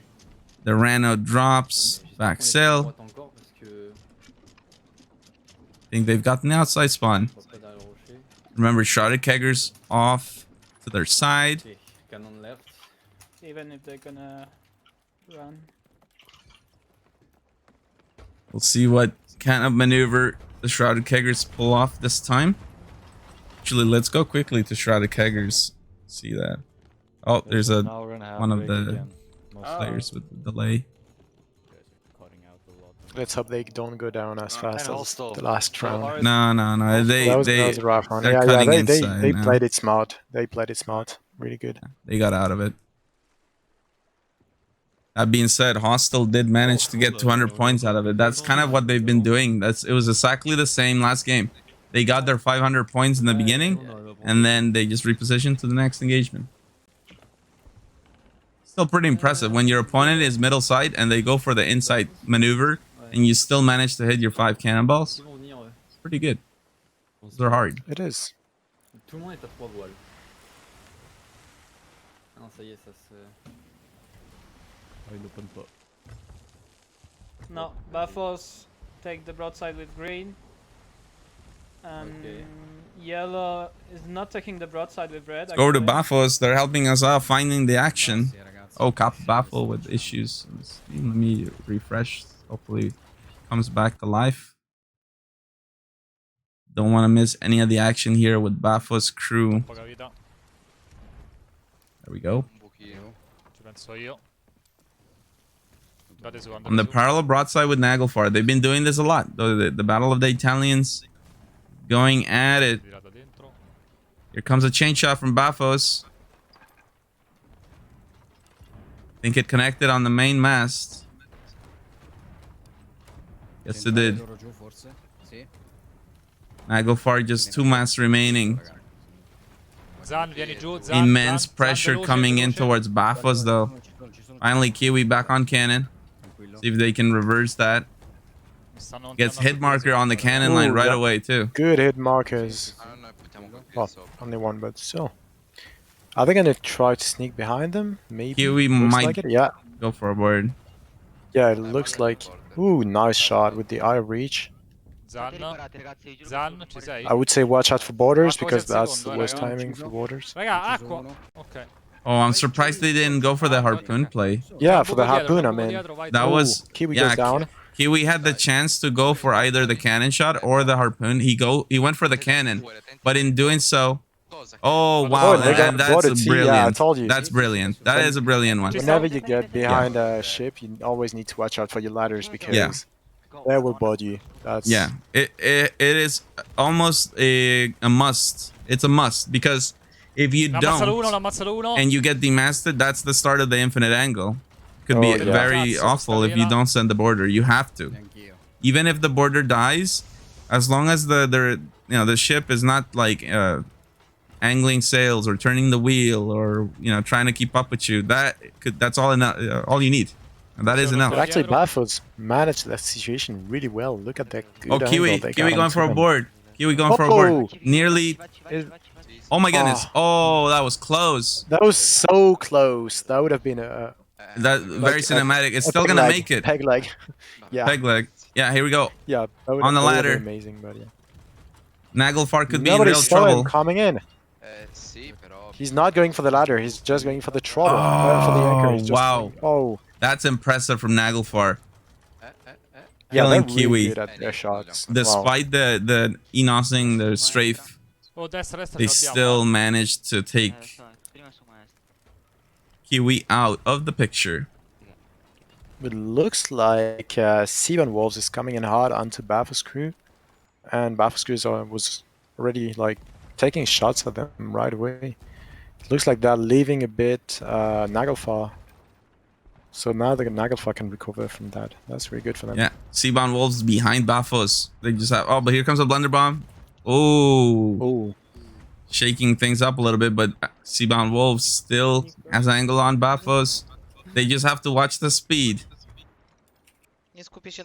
Speed management is going to be very important. Hostile is coming in hot as well. Oh, it looks like they're gonna break off from Bafos. They just don't want to mess with Hostile. Hostile now entering the picture. If they can put the pressure on Bafos and get a sync here, that gets them a step That's a first closer. spot, yeah. Yeah. That would be a Or in a first row. sweet spot for a moment, so... It'd be incredible. But I mean, for now, Bafos is doing quite good. And yeah, it looks like Hostile overshot it, and they're not going for Bafos for now. Fully demastered Bafos. Okay. Too much speed though. Too much speed for Hostile. Yeah, exactly. Too much speed. Maybe a bit late on the sales on that one. Maybe they are thinking about third-partying the other fight to get more points. It's definitely good for Bafos. Don't shoot. Oh yeah, yeah, it's working out really well. They're taking some good long shots on them. Okay, no, forget. Yeah, Hostile focuses again on Bafos. As Jorn goes down, they also in a sandwich. They're getting shot at by Naglfar as well. This is tough for Hostile. And they have no clear path out. You know, they're headed straight to the island. Marauder's Arch. Yeah. Will Kiwi go for a board? Because that's a huge opportunity there to take down Hostile. Oh, Hostile almost middle deck. Oh. That might be the first time we are seeing Hostile in trouble in these 4 games. Yeah, Kiwi goes for the board. Kiwi goes for the board. Oh, this is it. The moment. This is it. I called it. Let's go. I think he... Yeah, gonna I'm miss. not sure he's gonna make it. No, he might be a little bit too... Yeah, they are too far, but they're gonna hit the island. They are going into Marauder's Arch. That could be the opening for Kiwi to catch up, maybe. Oh, no. I mean, if they get demastered, he will get them. No but way. He's Kiwi. looking for Naglfar now. I guess He's just like picking up too many ships for him. Like he's Hostile just... is threading the needle of Marauder's Arch. That is cool. We haven't seen that maneuver in a long time. Kiwi's just gonna go back to the mermaid though. Oh, it's tempting. Look at that. Kiwi's like, oh, mermaid or board. He's like, I want a board. Yeah, you gotta prioritize things correctly. It's working really well for Bafos so far. Really amazing plays. I mean, even if they got demastered, they are doing... I mean, they got demastered a bit earlier, and now they're just taking at every point they can take. But now Hostile taking out also a lot of top points. Kiwi going again for a board on Shrouded Kickers this time. That's very optimistic there. Very, very optimistic. But I think he just wants Shrouded Kickers to sink, to not let too many points to Hostile. They just want to cut the farm off. Let's go check out Hostile real quick, because Hostile right now, they are not missing any shots. So they're gonna catch up to Bafos in no time at all. And for Bafos, if they don't intervene quickly, it's gonna be a wrap. I'm on it. Naglfar coming in from the other side of Marauder's Arch. Immediately Hostile has to deal with them, and now this is the opportunity. If Bafos comes in, they can easily put Hostile in a sandwich. That being said, Hostile, they're loving this. Every ship that is coming into combat with them is a source of points. It looks like Hostile is in the sandwich because I hear cannon shots from the right side. But it doesn't look like it's much trouble for them. No, they're just literally shooting their cannons. They're not missing, keeping up their DPS as much as possible. This is what I'm saying.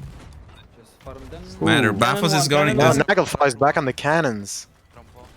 So Bafos has another farm of their own as well, but it's not in this group. So let's go check out Naglfar. Yeah, Naglfar is just sending blenders and keeping Hostile from taking the cannons. They cannot even take the cannons anymore, and are losing the angle, I think. Really great play from Naglfar. They just turned the fight against Hostile. Yeah, they don't have the angle anymore, but Naglfar doesn't either. Well, Darko is already sandwich in there. Hard cranking. Yeah, and yeah, Hostile is in a sandwich right now. That could be really tough on them. See, and it's also the runner calling to Hasbjorn that he should actually be hiding because they're taking too much shots. Pana almost goes down. Devastating way to turn it around here for Naglfar. That really is immense pressure. But now it looks like they reloaded all at the same time because They stopped shooting right away. Hostile is taking up. Yeah, you see back. The issue with Nagelfar's move is that if they keep committing to the right, they're gonna be in a sandwich. So exactly. and Dark gets knocked off the ship. Hostile in the lead. I mean, they got 2 5 sails. minutes. They should drop all sails and just go. Yes. This is such a close game between Hostile Yeah, and it is. Bafo. It is. And but Bafo retakes the lead just like that. I'm really impressed by Bafos that keeps the first spot out of. Oh, Hostile got boarded. Oh, did they? But it, like Pana just sworded him. Like, Oh, yeah, okay. he just spam sword him. Seabound Wolves gone down. That's really good for Bafos, I think, because that was. Oh no, is it? Oh, it could be never bad. mind. I think Bafos were shooting No, at it them. is. Yeah, no. So this I is thought Nagelfar. Yeah. this is It's good. really bad for Bafos right now. It's good It's for really good Hostile. Hostile still Yeah, has Bafos is their, not making their a points fight. anymore. 5 minutes. They have to race over to a ship and just start scoring because Hostile will land the shots they need. They're already scoring. Just see how efficient they are on cannons. It's unbelievable. Sparate, vai. Non la nave dietro che gli rompi i coglioni. Yeah, no, Bafos is not scoring at all. Problem is that they could still do a comeback, but they really need to. They need to farm. Find a good farm. Ma la nave spara a noi, gialli, sparano. No, non è vero. Entro player. A posto sotto? Sì, sì. Let's take a quick peek at Bafos and see what they're doing. What's their plan? They dropping all sails, hoping to find their ship as much as or as quickly as possible. Hostile in the lead, but that lead is not yet too big. Here comes their ship, but it's flying full wind Whoa. too. Yeah. Kiwi goes for a board. Oh, gets on. This is huge. If Kiwi can Yeah. secure a farm here with an anchor drop, this could be a win for Bafos. Kiwi has That gotten could the be. anchor down. Anchor down. And now it's also but there it was too much. They actually just get the sink. Oh, that is brutal. Yeah, so it's not gonna be what they wanted. They No, sink but actually, their source of I think, points. yeah, but same for Hostile. I think their farm is going to go down because they killed 3 people on the top deck. So No, Nagelfar is holding it. yeah, They're holding goes it. down. Yeah, they are. That can be huge for. Yeah. That can be really huge for Bafos because. Oh no, actually, never mind. Loro da dietro. Yeah, Hostile got the angle back, but. Fuoco. See here, they're Hostile using the harpoon. They're Just top deck, please. Don't send yeah, they got the angle and 2 minutes left. It seems like Hostile is poised for a clean sweep, 4 in a row. Perfect series. Finished the week at the top of the leaderboards with 36 points. Unless something crazy happens. It's still possible the Bafos comes in, gets 1,000 points, gets the sink on Hostile. That could happen. But I mean, let's see. Are they trying for that? Just seems like the shots that Bafos is finding are just really far. They need now over 2,000 points to make up in the last moments. They need quad cannons and they need to hit everything. It's the only way to make up that deficit with the time they have.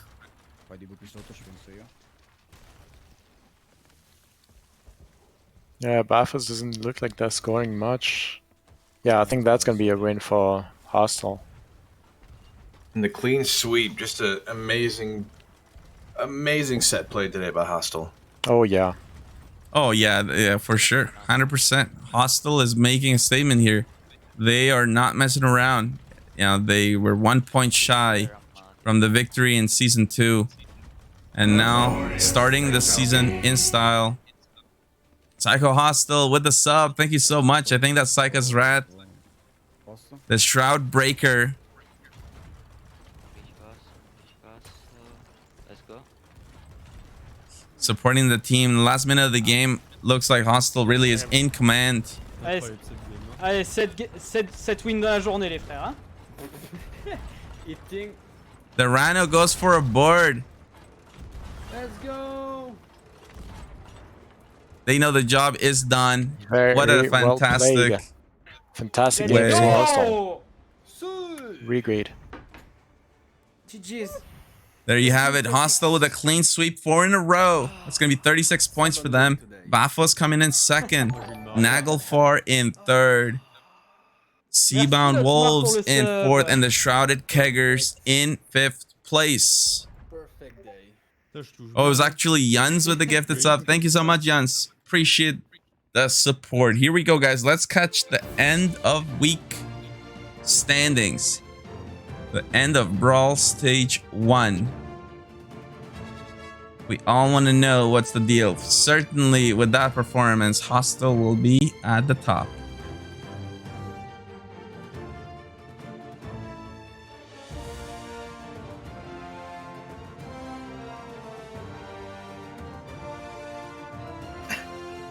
All right, here we go, guys. Let me show you what we're looking at. The standings, let's go. The standings. Indeed, Hostile finishes the week on top. Red Sea Enthusiasts in second place. Void Corsairs, third place. Naglfar in fourth. And Bafos Crew in fifth place. So remember, the Brawl stage lasts 2 weeks. So there's nothing definitive yet about this. We'll come back next Sunday to continue the series. At the end of that series, we will see which teams are the top 5. Those will be the teams going into the Pro Division of the NAL. Kiwi with the party of 4. Thank you so much. We just saw Kiwi from Bafos. Some really, really cool plays. But I guess the shocker is Stuka out of the top 5 for the first week. Oh, and yeah. Well, perhaps it's shouldn't be as big of a surprise as it feels, because, you know, if we remember back in season 2, they were kind of flying under the radar most of the season. They only turned it up towards the end. So hey, maybe that's what they're trying to do. They're trying to get teams to feel like, hey, you know, we're on the downwards trend right now. Something is not working for us, blah, blah, blah. And then all of a sudden, oh, just kidding. we don't know that, but interesting to think about. You know, those strategies do come into a factor here in the NAL. Yeah, it does. I mean, you must be very good to do these strategies, so cannot hide your gameplay and still be good enough to. I mean, most teams would not be good enough if they were hiding their gameplay. So, I mean, I wouldn't be surprised you guys a bit playing on other teams. Yeah, we shall see. We'll see. We shall see, exactly. We shall see. This is just the start of the journey, guys. This is the first broadcast of Season 3 for EU. And now, of course, we're going to want to talk to Hostile, because what a way to start the season. Hopefully we can get them in here. Let's see if we can find them. What a way. Clean sweep.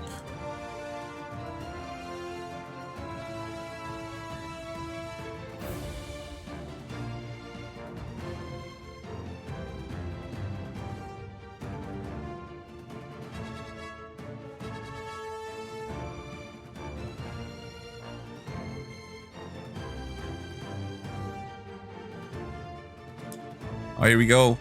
Pana coming in for the post-game interview. Here we go.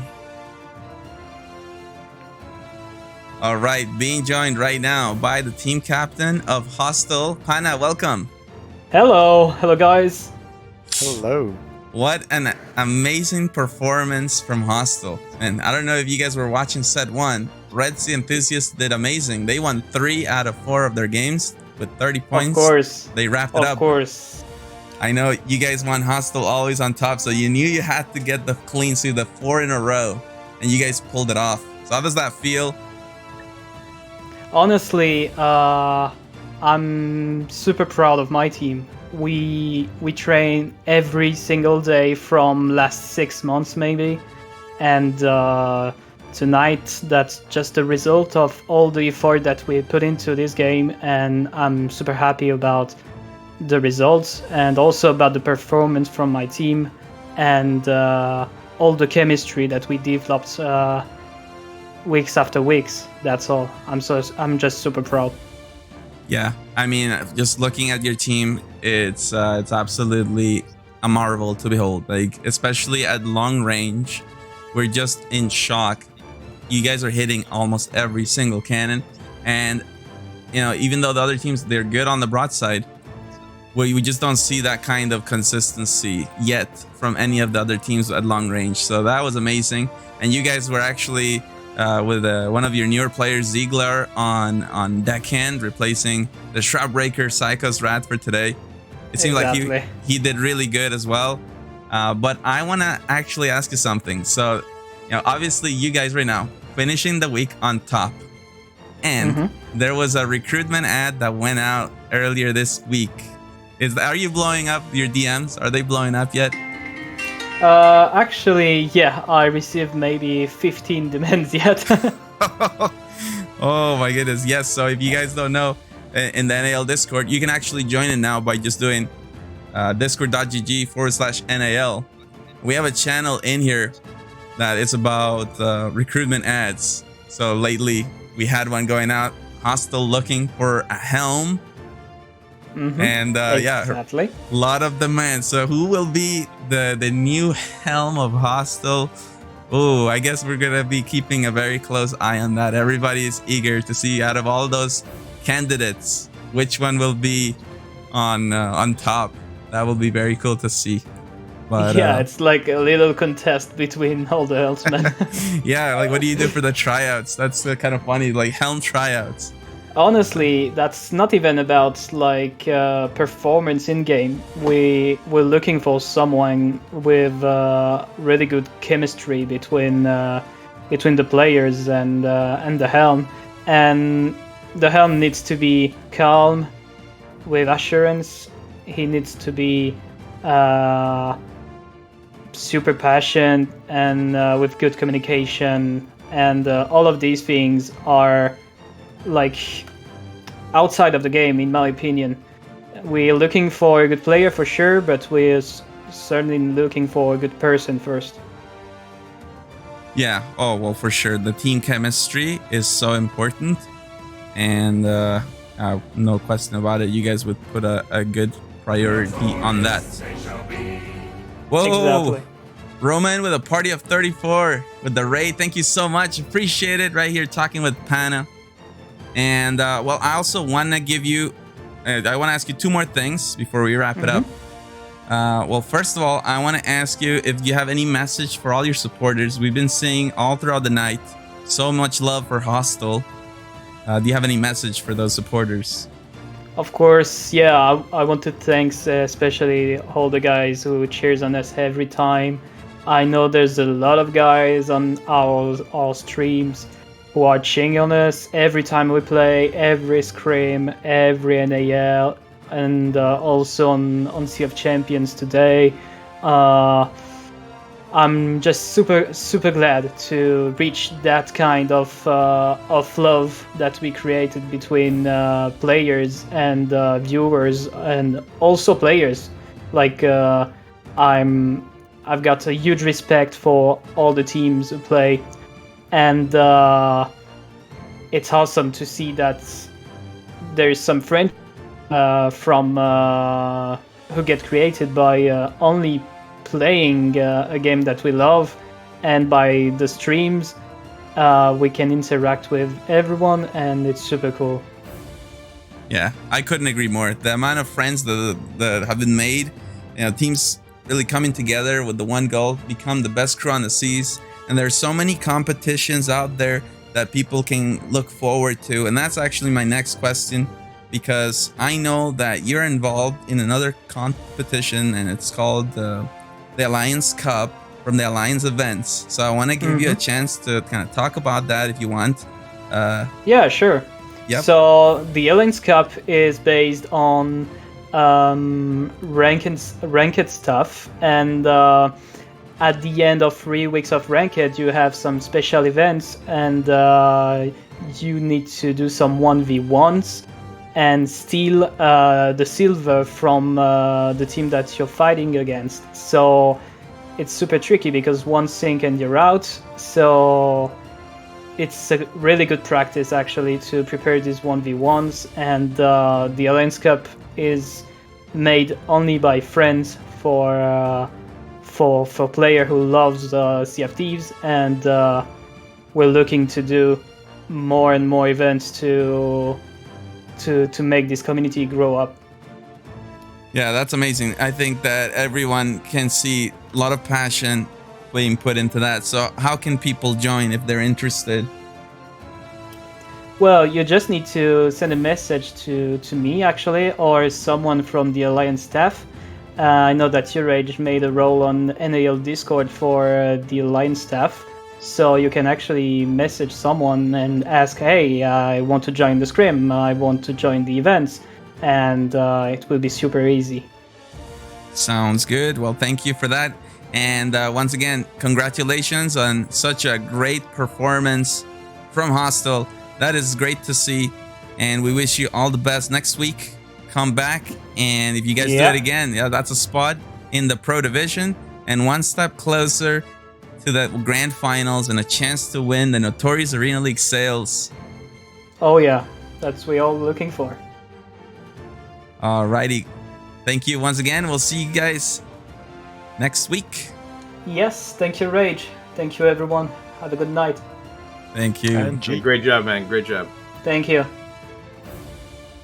All right, guys. There you heard it from Pana himself, the team captain of Hostile.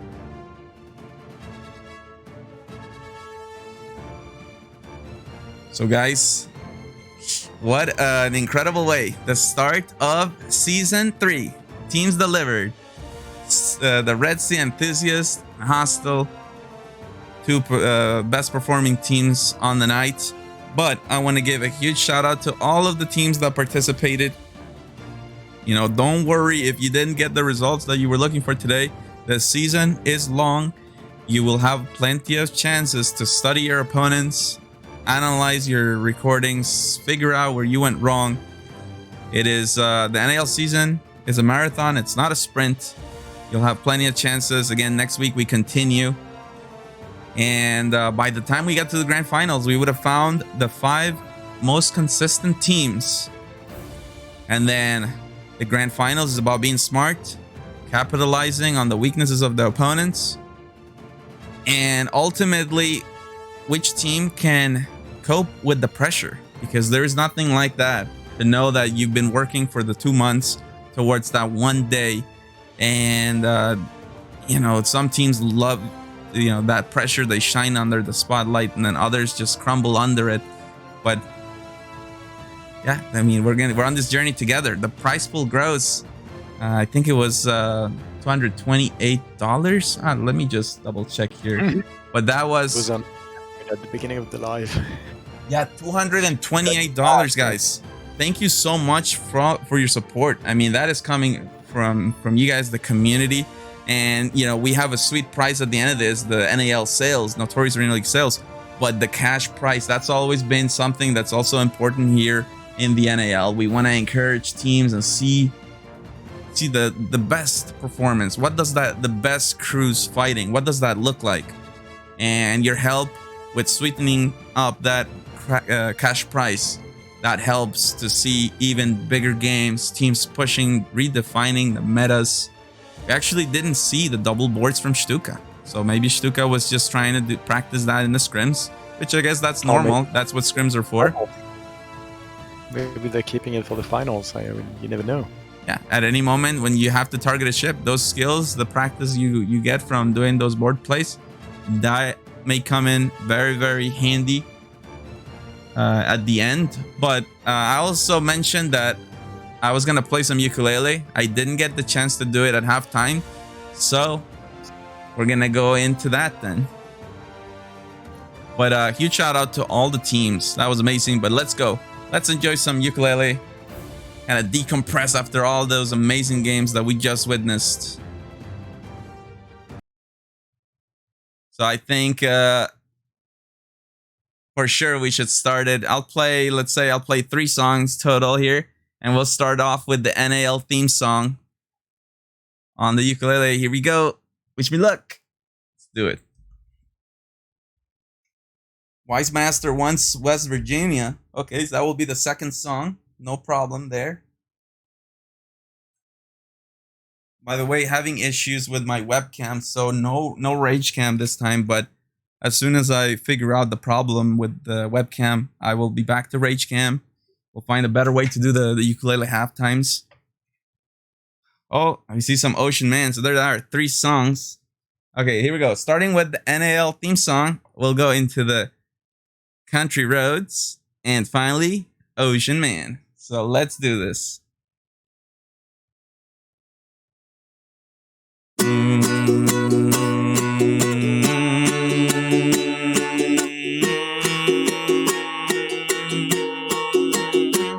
There's a rumor, and it's true. There's a league of fearless pirates. They fight upon the sea, and notorious they shall be. They sail for gleaming gold, and for glory, and for fame. Any foe who meets them wouldn't dare to speak their name. Yo-ho, to battle we sail, for fortune and victory, or death if we fail. Yo-ho, all to sea, for riches or ruin in the notorious arena league. Be notorious, so notorious, notorious arena league.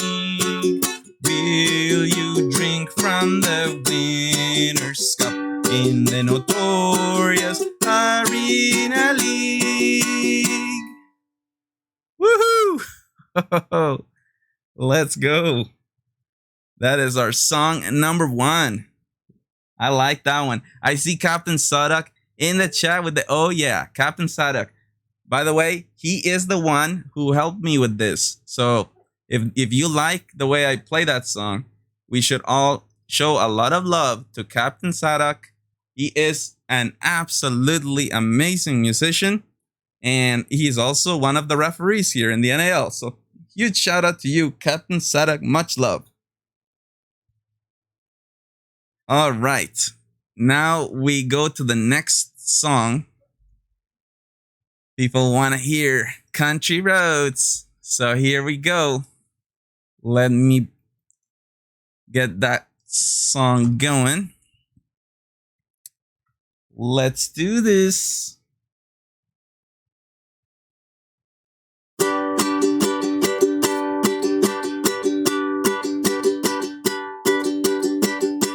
Almost heaven, West Virginia, Blue Ridge Mountain, Shenandoah River.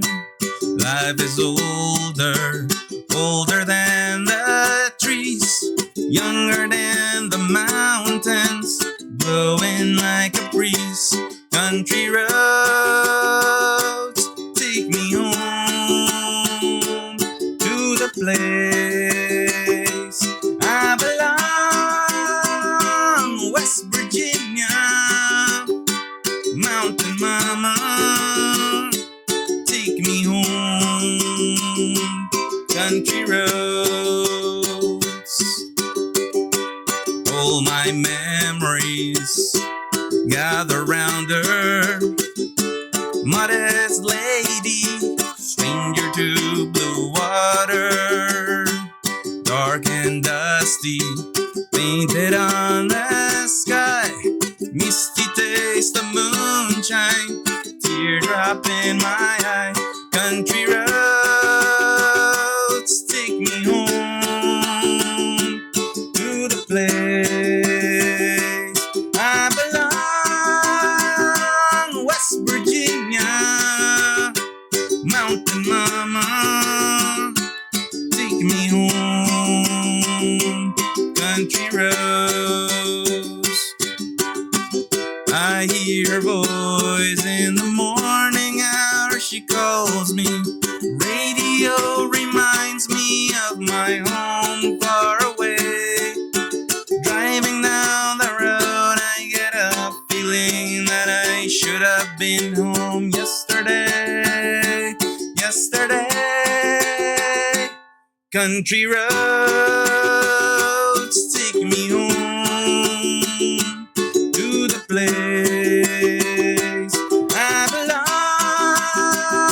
belong. West Virginia, Mountain Mama, take me home.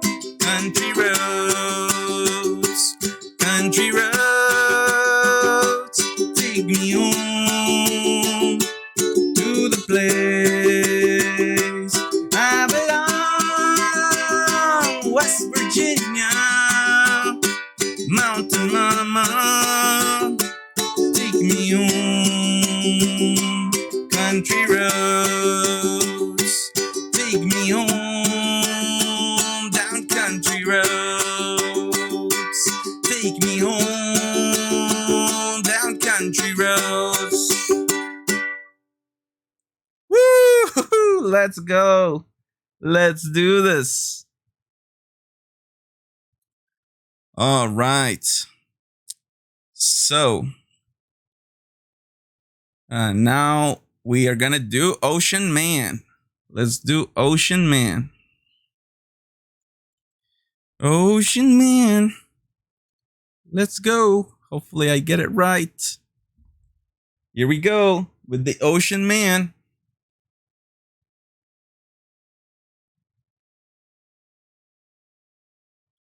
There we go. Ocean Man, take me by the hand, lead me to the land that you understand. Ocean Man, the voyage to the corner of the globe is a real trip, trip, trip, trip. Ocean Man, the crust of a tan man, imbibed by the sand, soaking up the thirst of the land. Ocean Man, can you see through the wonder of amazement at the overman? Ocean Man, the crust is elusive when it casts forth to the childlike man. Ocean Man, the sequence of a life form raised in the sand, soaking up the thirst of the land. Ocean Man, do do do do do do do do do do do do do do do. Ocean Man, do do do do do do do do do do do do do do do. Ocean Man, do do do do do do do do. Ocean Man, take me by the hand, lead me to the land that you understand. Ocean Man, the voyage to the corner of the globe, it's a real trip, trip, trip, trip. Ocean Man, the crust of a tan man, imbibed by the sand, soaking up the thirst of the land. Ocean Man, can you see through the wonder of amazement at the overman? Ocean Man, the crust is elusive when it casts forth to the childlike man. Ocean Man, the sequence of a life form raised in the sand, soaking up the thirst of the land. Ocean Man. Woohoo! See Kiyohime the third in the chat with the oh yes. By the way, huge shout out to him. He is our graphics guy. Amazing stuff. And also a member of the Octavians. That's what's up. That's what's up. So those are our 3 songs. Do you guys want one more song? Is there anyone that wants one more song? Or should we call it with those 3? Free Bird. Squirrel Friend once more. Blinding Lights. Yeah, the performance yesterday of Blinding Lights, I kind of messed it up a little bit, so let's see if I get my redemption. Snowy Cat in the chat. That's one of the Notorious partners. And then True Love from Bathos Crew. Is that you, Talin? Ooh! Alright, let's see if we can go for the Blinding Lights. I'm gonna try a different method this time, because I think the lyrics that's the thing that got me last time. It's like you have to worry about playing the song, but at the same time you forget the lyrics and you're like, Katra Shanty. Ooh, okay, that one I'm not ready for that one today, but what's up? Let's try the blinding lights this time around. Let's see. Hopefully that I pull it off here. Let's hope for the best.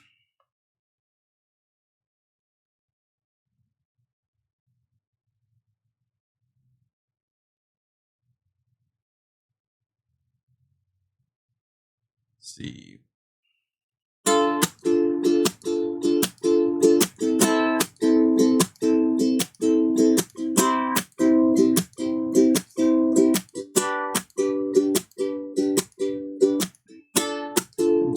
Call. I've been on my for lifelong.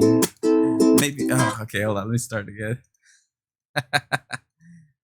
Okay. Here we go.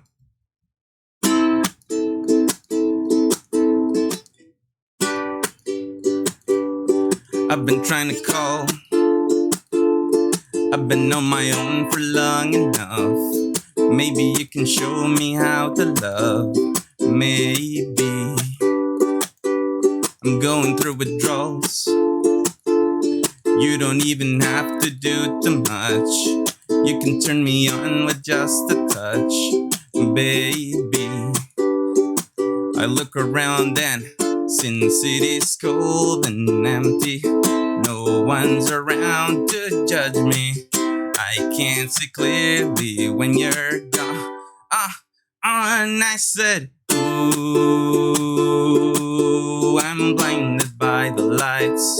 No, I can't sleep here till I feel your touch. And I say, ooh, I'm drowning in the night. Oh, when I'm like this, you're the one I trust. Running out of time.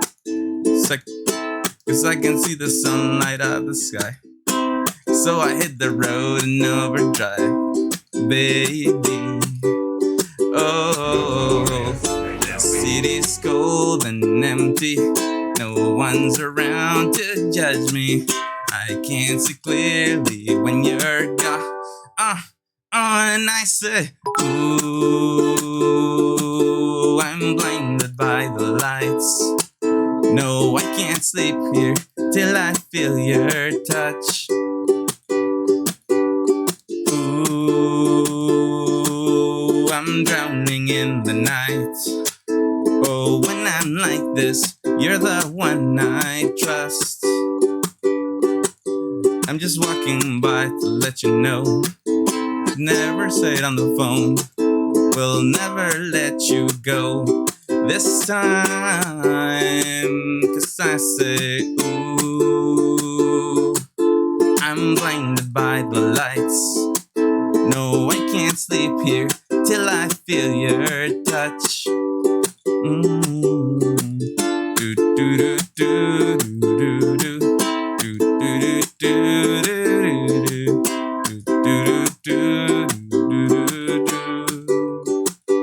And I say, ooh, I'm blinded by the lights.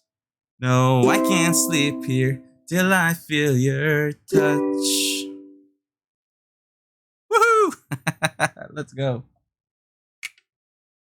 So, not perfect, but that's one of the newer songs. So I still have to it's the lyrics that gets me, you know? When I'm going through the song, I'm like, what's the next line? Once I play it a bit more and it's like muscle memory, I'll just be able to remember the songs. But look at that, 11 out of 10. Wow, look at that. It's Retack with the 11 out of 10. That is a huge compliment, guys. That is cool. So if you guys are enjoying the ukulele, I'm down to keep going. As long as there are at least 3 people that want more, I'll play one more. I love this thing. I love the ukulele. So, oh yeah, okay, that's 1. Is there gonna be another 2 people in the chat? 2 more people in the chat. Okay, 1 more. Okay, that's 3. Here we go.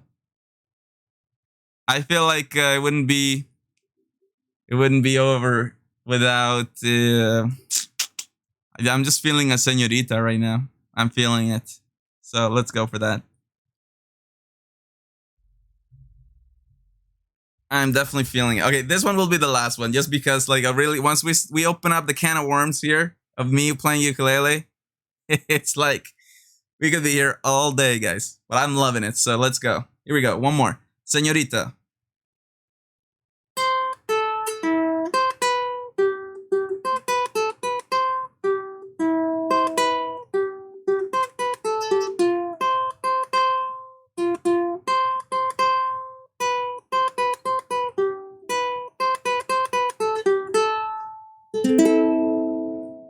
I love it when you call me señorita. I wish I could pretend I didn't need ya, but every touch is Luna. It's true, Luna. Ooh, I should be running. Oh, you keep me coming for you. Land in Miami. The air was hot from summer rain, so dripping of me before I even knew your name. La la la. It felt like a la la la, yeah. No, sapphire moonlight. We danced for hours in the sun, tequila sunrise. Her body fit right in my arms, la la la. It felt like a la la la, yeah. I love it when you call me señorita. I wish I could pretend I didn't need ya, but every touch is Luna. It's true, Luna. Ooh, I should be running. Ooh, you know I love it when you call me señorita. I wish it wasn't so damn hard to leave ya, but every touch is Luna. It's true, Luna. Ooh, I should be running. Ooh, you keep me coming for you. Locked in that hotel. There's just some things that never change. You say we're just friends, but friends don't know the way you taste. La la la. Cause you know it's been a long time coming that you let me fall. Oh, how your lips undress me, hooked on your tongue. Ooh, love, your kiss is deadly, don't stop. I love it when you call me señorita. I wish I could pretend I didn't need ya, but every touch is Luna. It's true, la la la. Ooh, I should be running. Oh, you know I love it when you call me señorita. I wish it wasn't so damn hard to leave ya, but every touch is Luna. It's true, la la. Ooh, I should be running. Oh, you keep me coming for ya. I'll tell you, that was one of the hardest songs because I am actually smiling so hard I could. It was hard to sing it, dude. Like, how do you sing with a full smile? That was hilarious. That must be really tough, but yeah, you did. You still did I great, was man. about to. You nailed it, dude. I nailed it. Oh, guys. Well, thank you. That is it for the ukulele show for today. Man, let's go in the final closing statements here. Hagen, we all know it's all building up to the moment of the Hagen sing. So in the grand finals, in the grand finals, it's all building up to the Hagen sing. We know that. Always a great honor to have you on the cast. And Corey, Captain Dumpster, great to have you as well. Really, yeah, really, man. Always a pleasure to be here. Love amazing. Yeah, this is your home, guys. And with us three as the casters, we're gonna enjoy a fantastic European season. It's gonna be amazing. I want to take a moment to thank all the staff members, all the refs, everything. I mean, you couldn't ask for a smoother experience. And if you were watching yesterday, then you know what I mean, because yesterday was the contrast. You know, it was a very difficult broadcast. I mean, the refs from yesterday are also troopers, because honestly, that was really stressful for everybody. We made it through. But yeah, today was a very, very smooth show. And that doesn't happen just by fluke, random fairies doing the work in the background or something. It's not like that. It's real people, and they deserve a lot of credit. So huge love and thanks to all of the staff who did everything so well behind the scenes today. And also, huge shout out to all the teams and you guys, the viewers who joined us. Sentinel, one of the staff members, says, "You're saying we're not fairies? I thought I was a fairy." Sometimes they work, so they do magic, you know, but they're not fairies. But you guys, the viewers hanging out with us, I hope you enjoyed the show. We got to see everything, you know, teams brought it, incredible combat. We got some ukulele there at the end. We had our giveaway, Obsidian Capstan. It's gonna be amazing. We're working on something new, guys, for the NAL, a different kind of event. There is a chance we may see a lot of broadcasts next week that are kind of out of the ordinary. So obviously we have the Scrim Nights. Those happen on Wednesday for EU, Friday for NA. Those are staying around. That's fine. Those are the Obsidian 6-packs. We have a continuation of Brawl Stage 2 for NA this coming Saturday as well. Then on Sunday, it's Brawl Stage 2 for EU. Now, interesting thing is on Tuesday and Thursday, we might have a new kind of show. And we'll see if it works out. It'd be a good idea if you check us out on our Twitter at Notorious Arena, because we'll be posting there whether or not we do it. But it's a really cool thing. It's an event that's focused around sinking ships. It's called the Gauntlet, and we're gonna see about setting up those Gauntlet trials. So you'll be hearing about that. If it goes down next week or not, check us out on our Twitter. If you like the broadcast, if you like seeing, you know, all those teams going at it, you know, then I want to tell you how you can join the NAL, home of the best crews on the seas. You can actually go to our website, notoriousarenaleague.com, and log in, register your team, and we are supporting currently South America, Europe, and North America, so chances are we got you covered. So with that being said, I guess now we focus on the raid. Who will we raid today? Let's check this out. If there are any notorious partners online. It seems like... Are there any notorious partners online? I am not seeing it. I am not seeing any notorious partners online at the moment.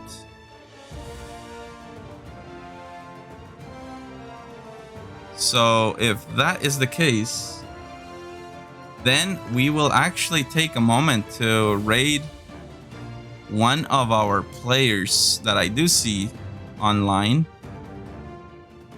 So let's do this. Actually, that's always a special kind of thing when we can raid one of our players. So I hope you guys join us for this. We're gonna be raiding Pump from High and Dry. So watch out, guys. We're gonna come in hot here on Pump. Please join us. Give all the love and the support. Player raid coming in. And before we do the raid, I'm gonna play the credits just so you guys get to see just how much goes into the production of an NAL season. A lot of people definitely deserve credit, and it's a chance to also listen to a unique song called The Notorious Shanty, performed by Freya Catherine. Credits to her. So thank you guys so much for joining us, and we hope to see you back next week. Here we go, guys. After the credits, we're going into our raid for Pomp. Let's do this.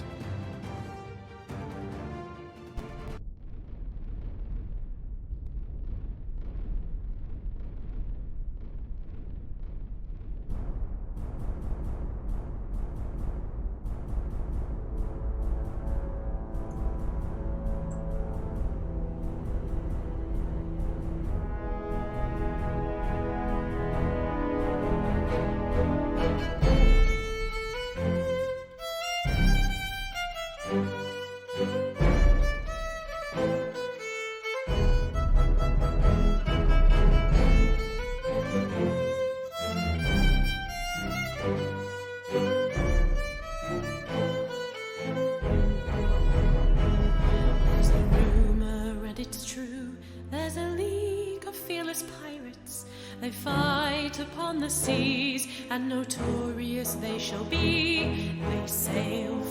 in gold, and for glory and for fame. Any foe who meets them wouldn't dare to speak their name.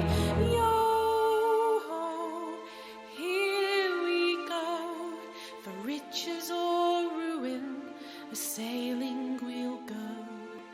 Yo-ho, into the fray, we'll best any pirate who gets in our way.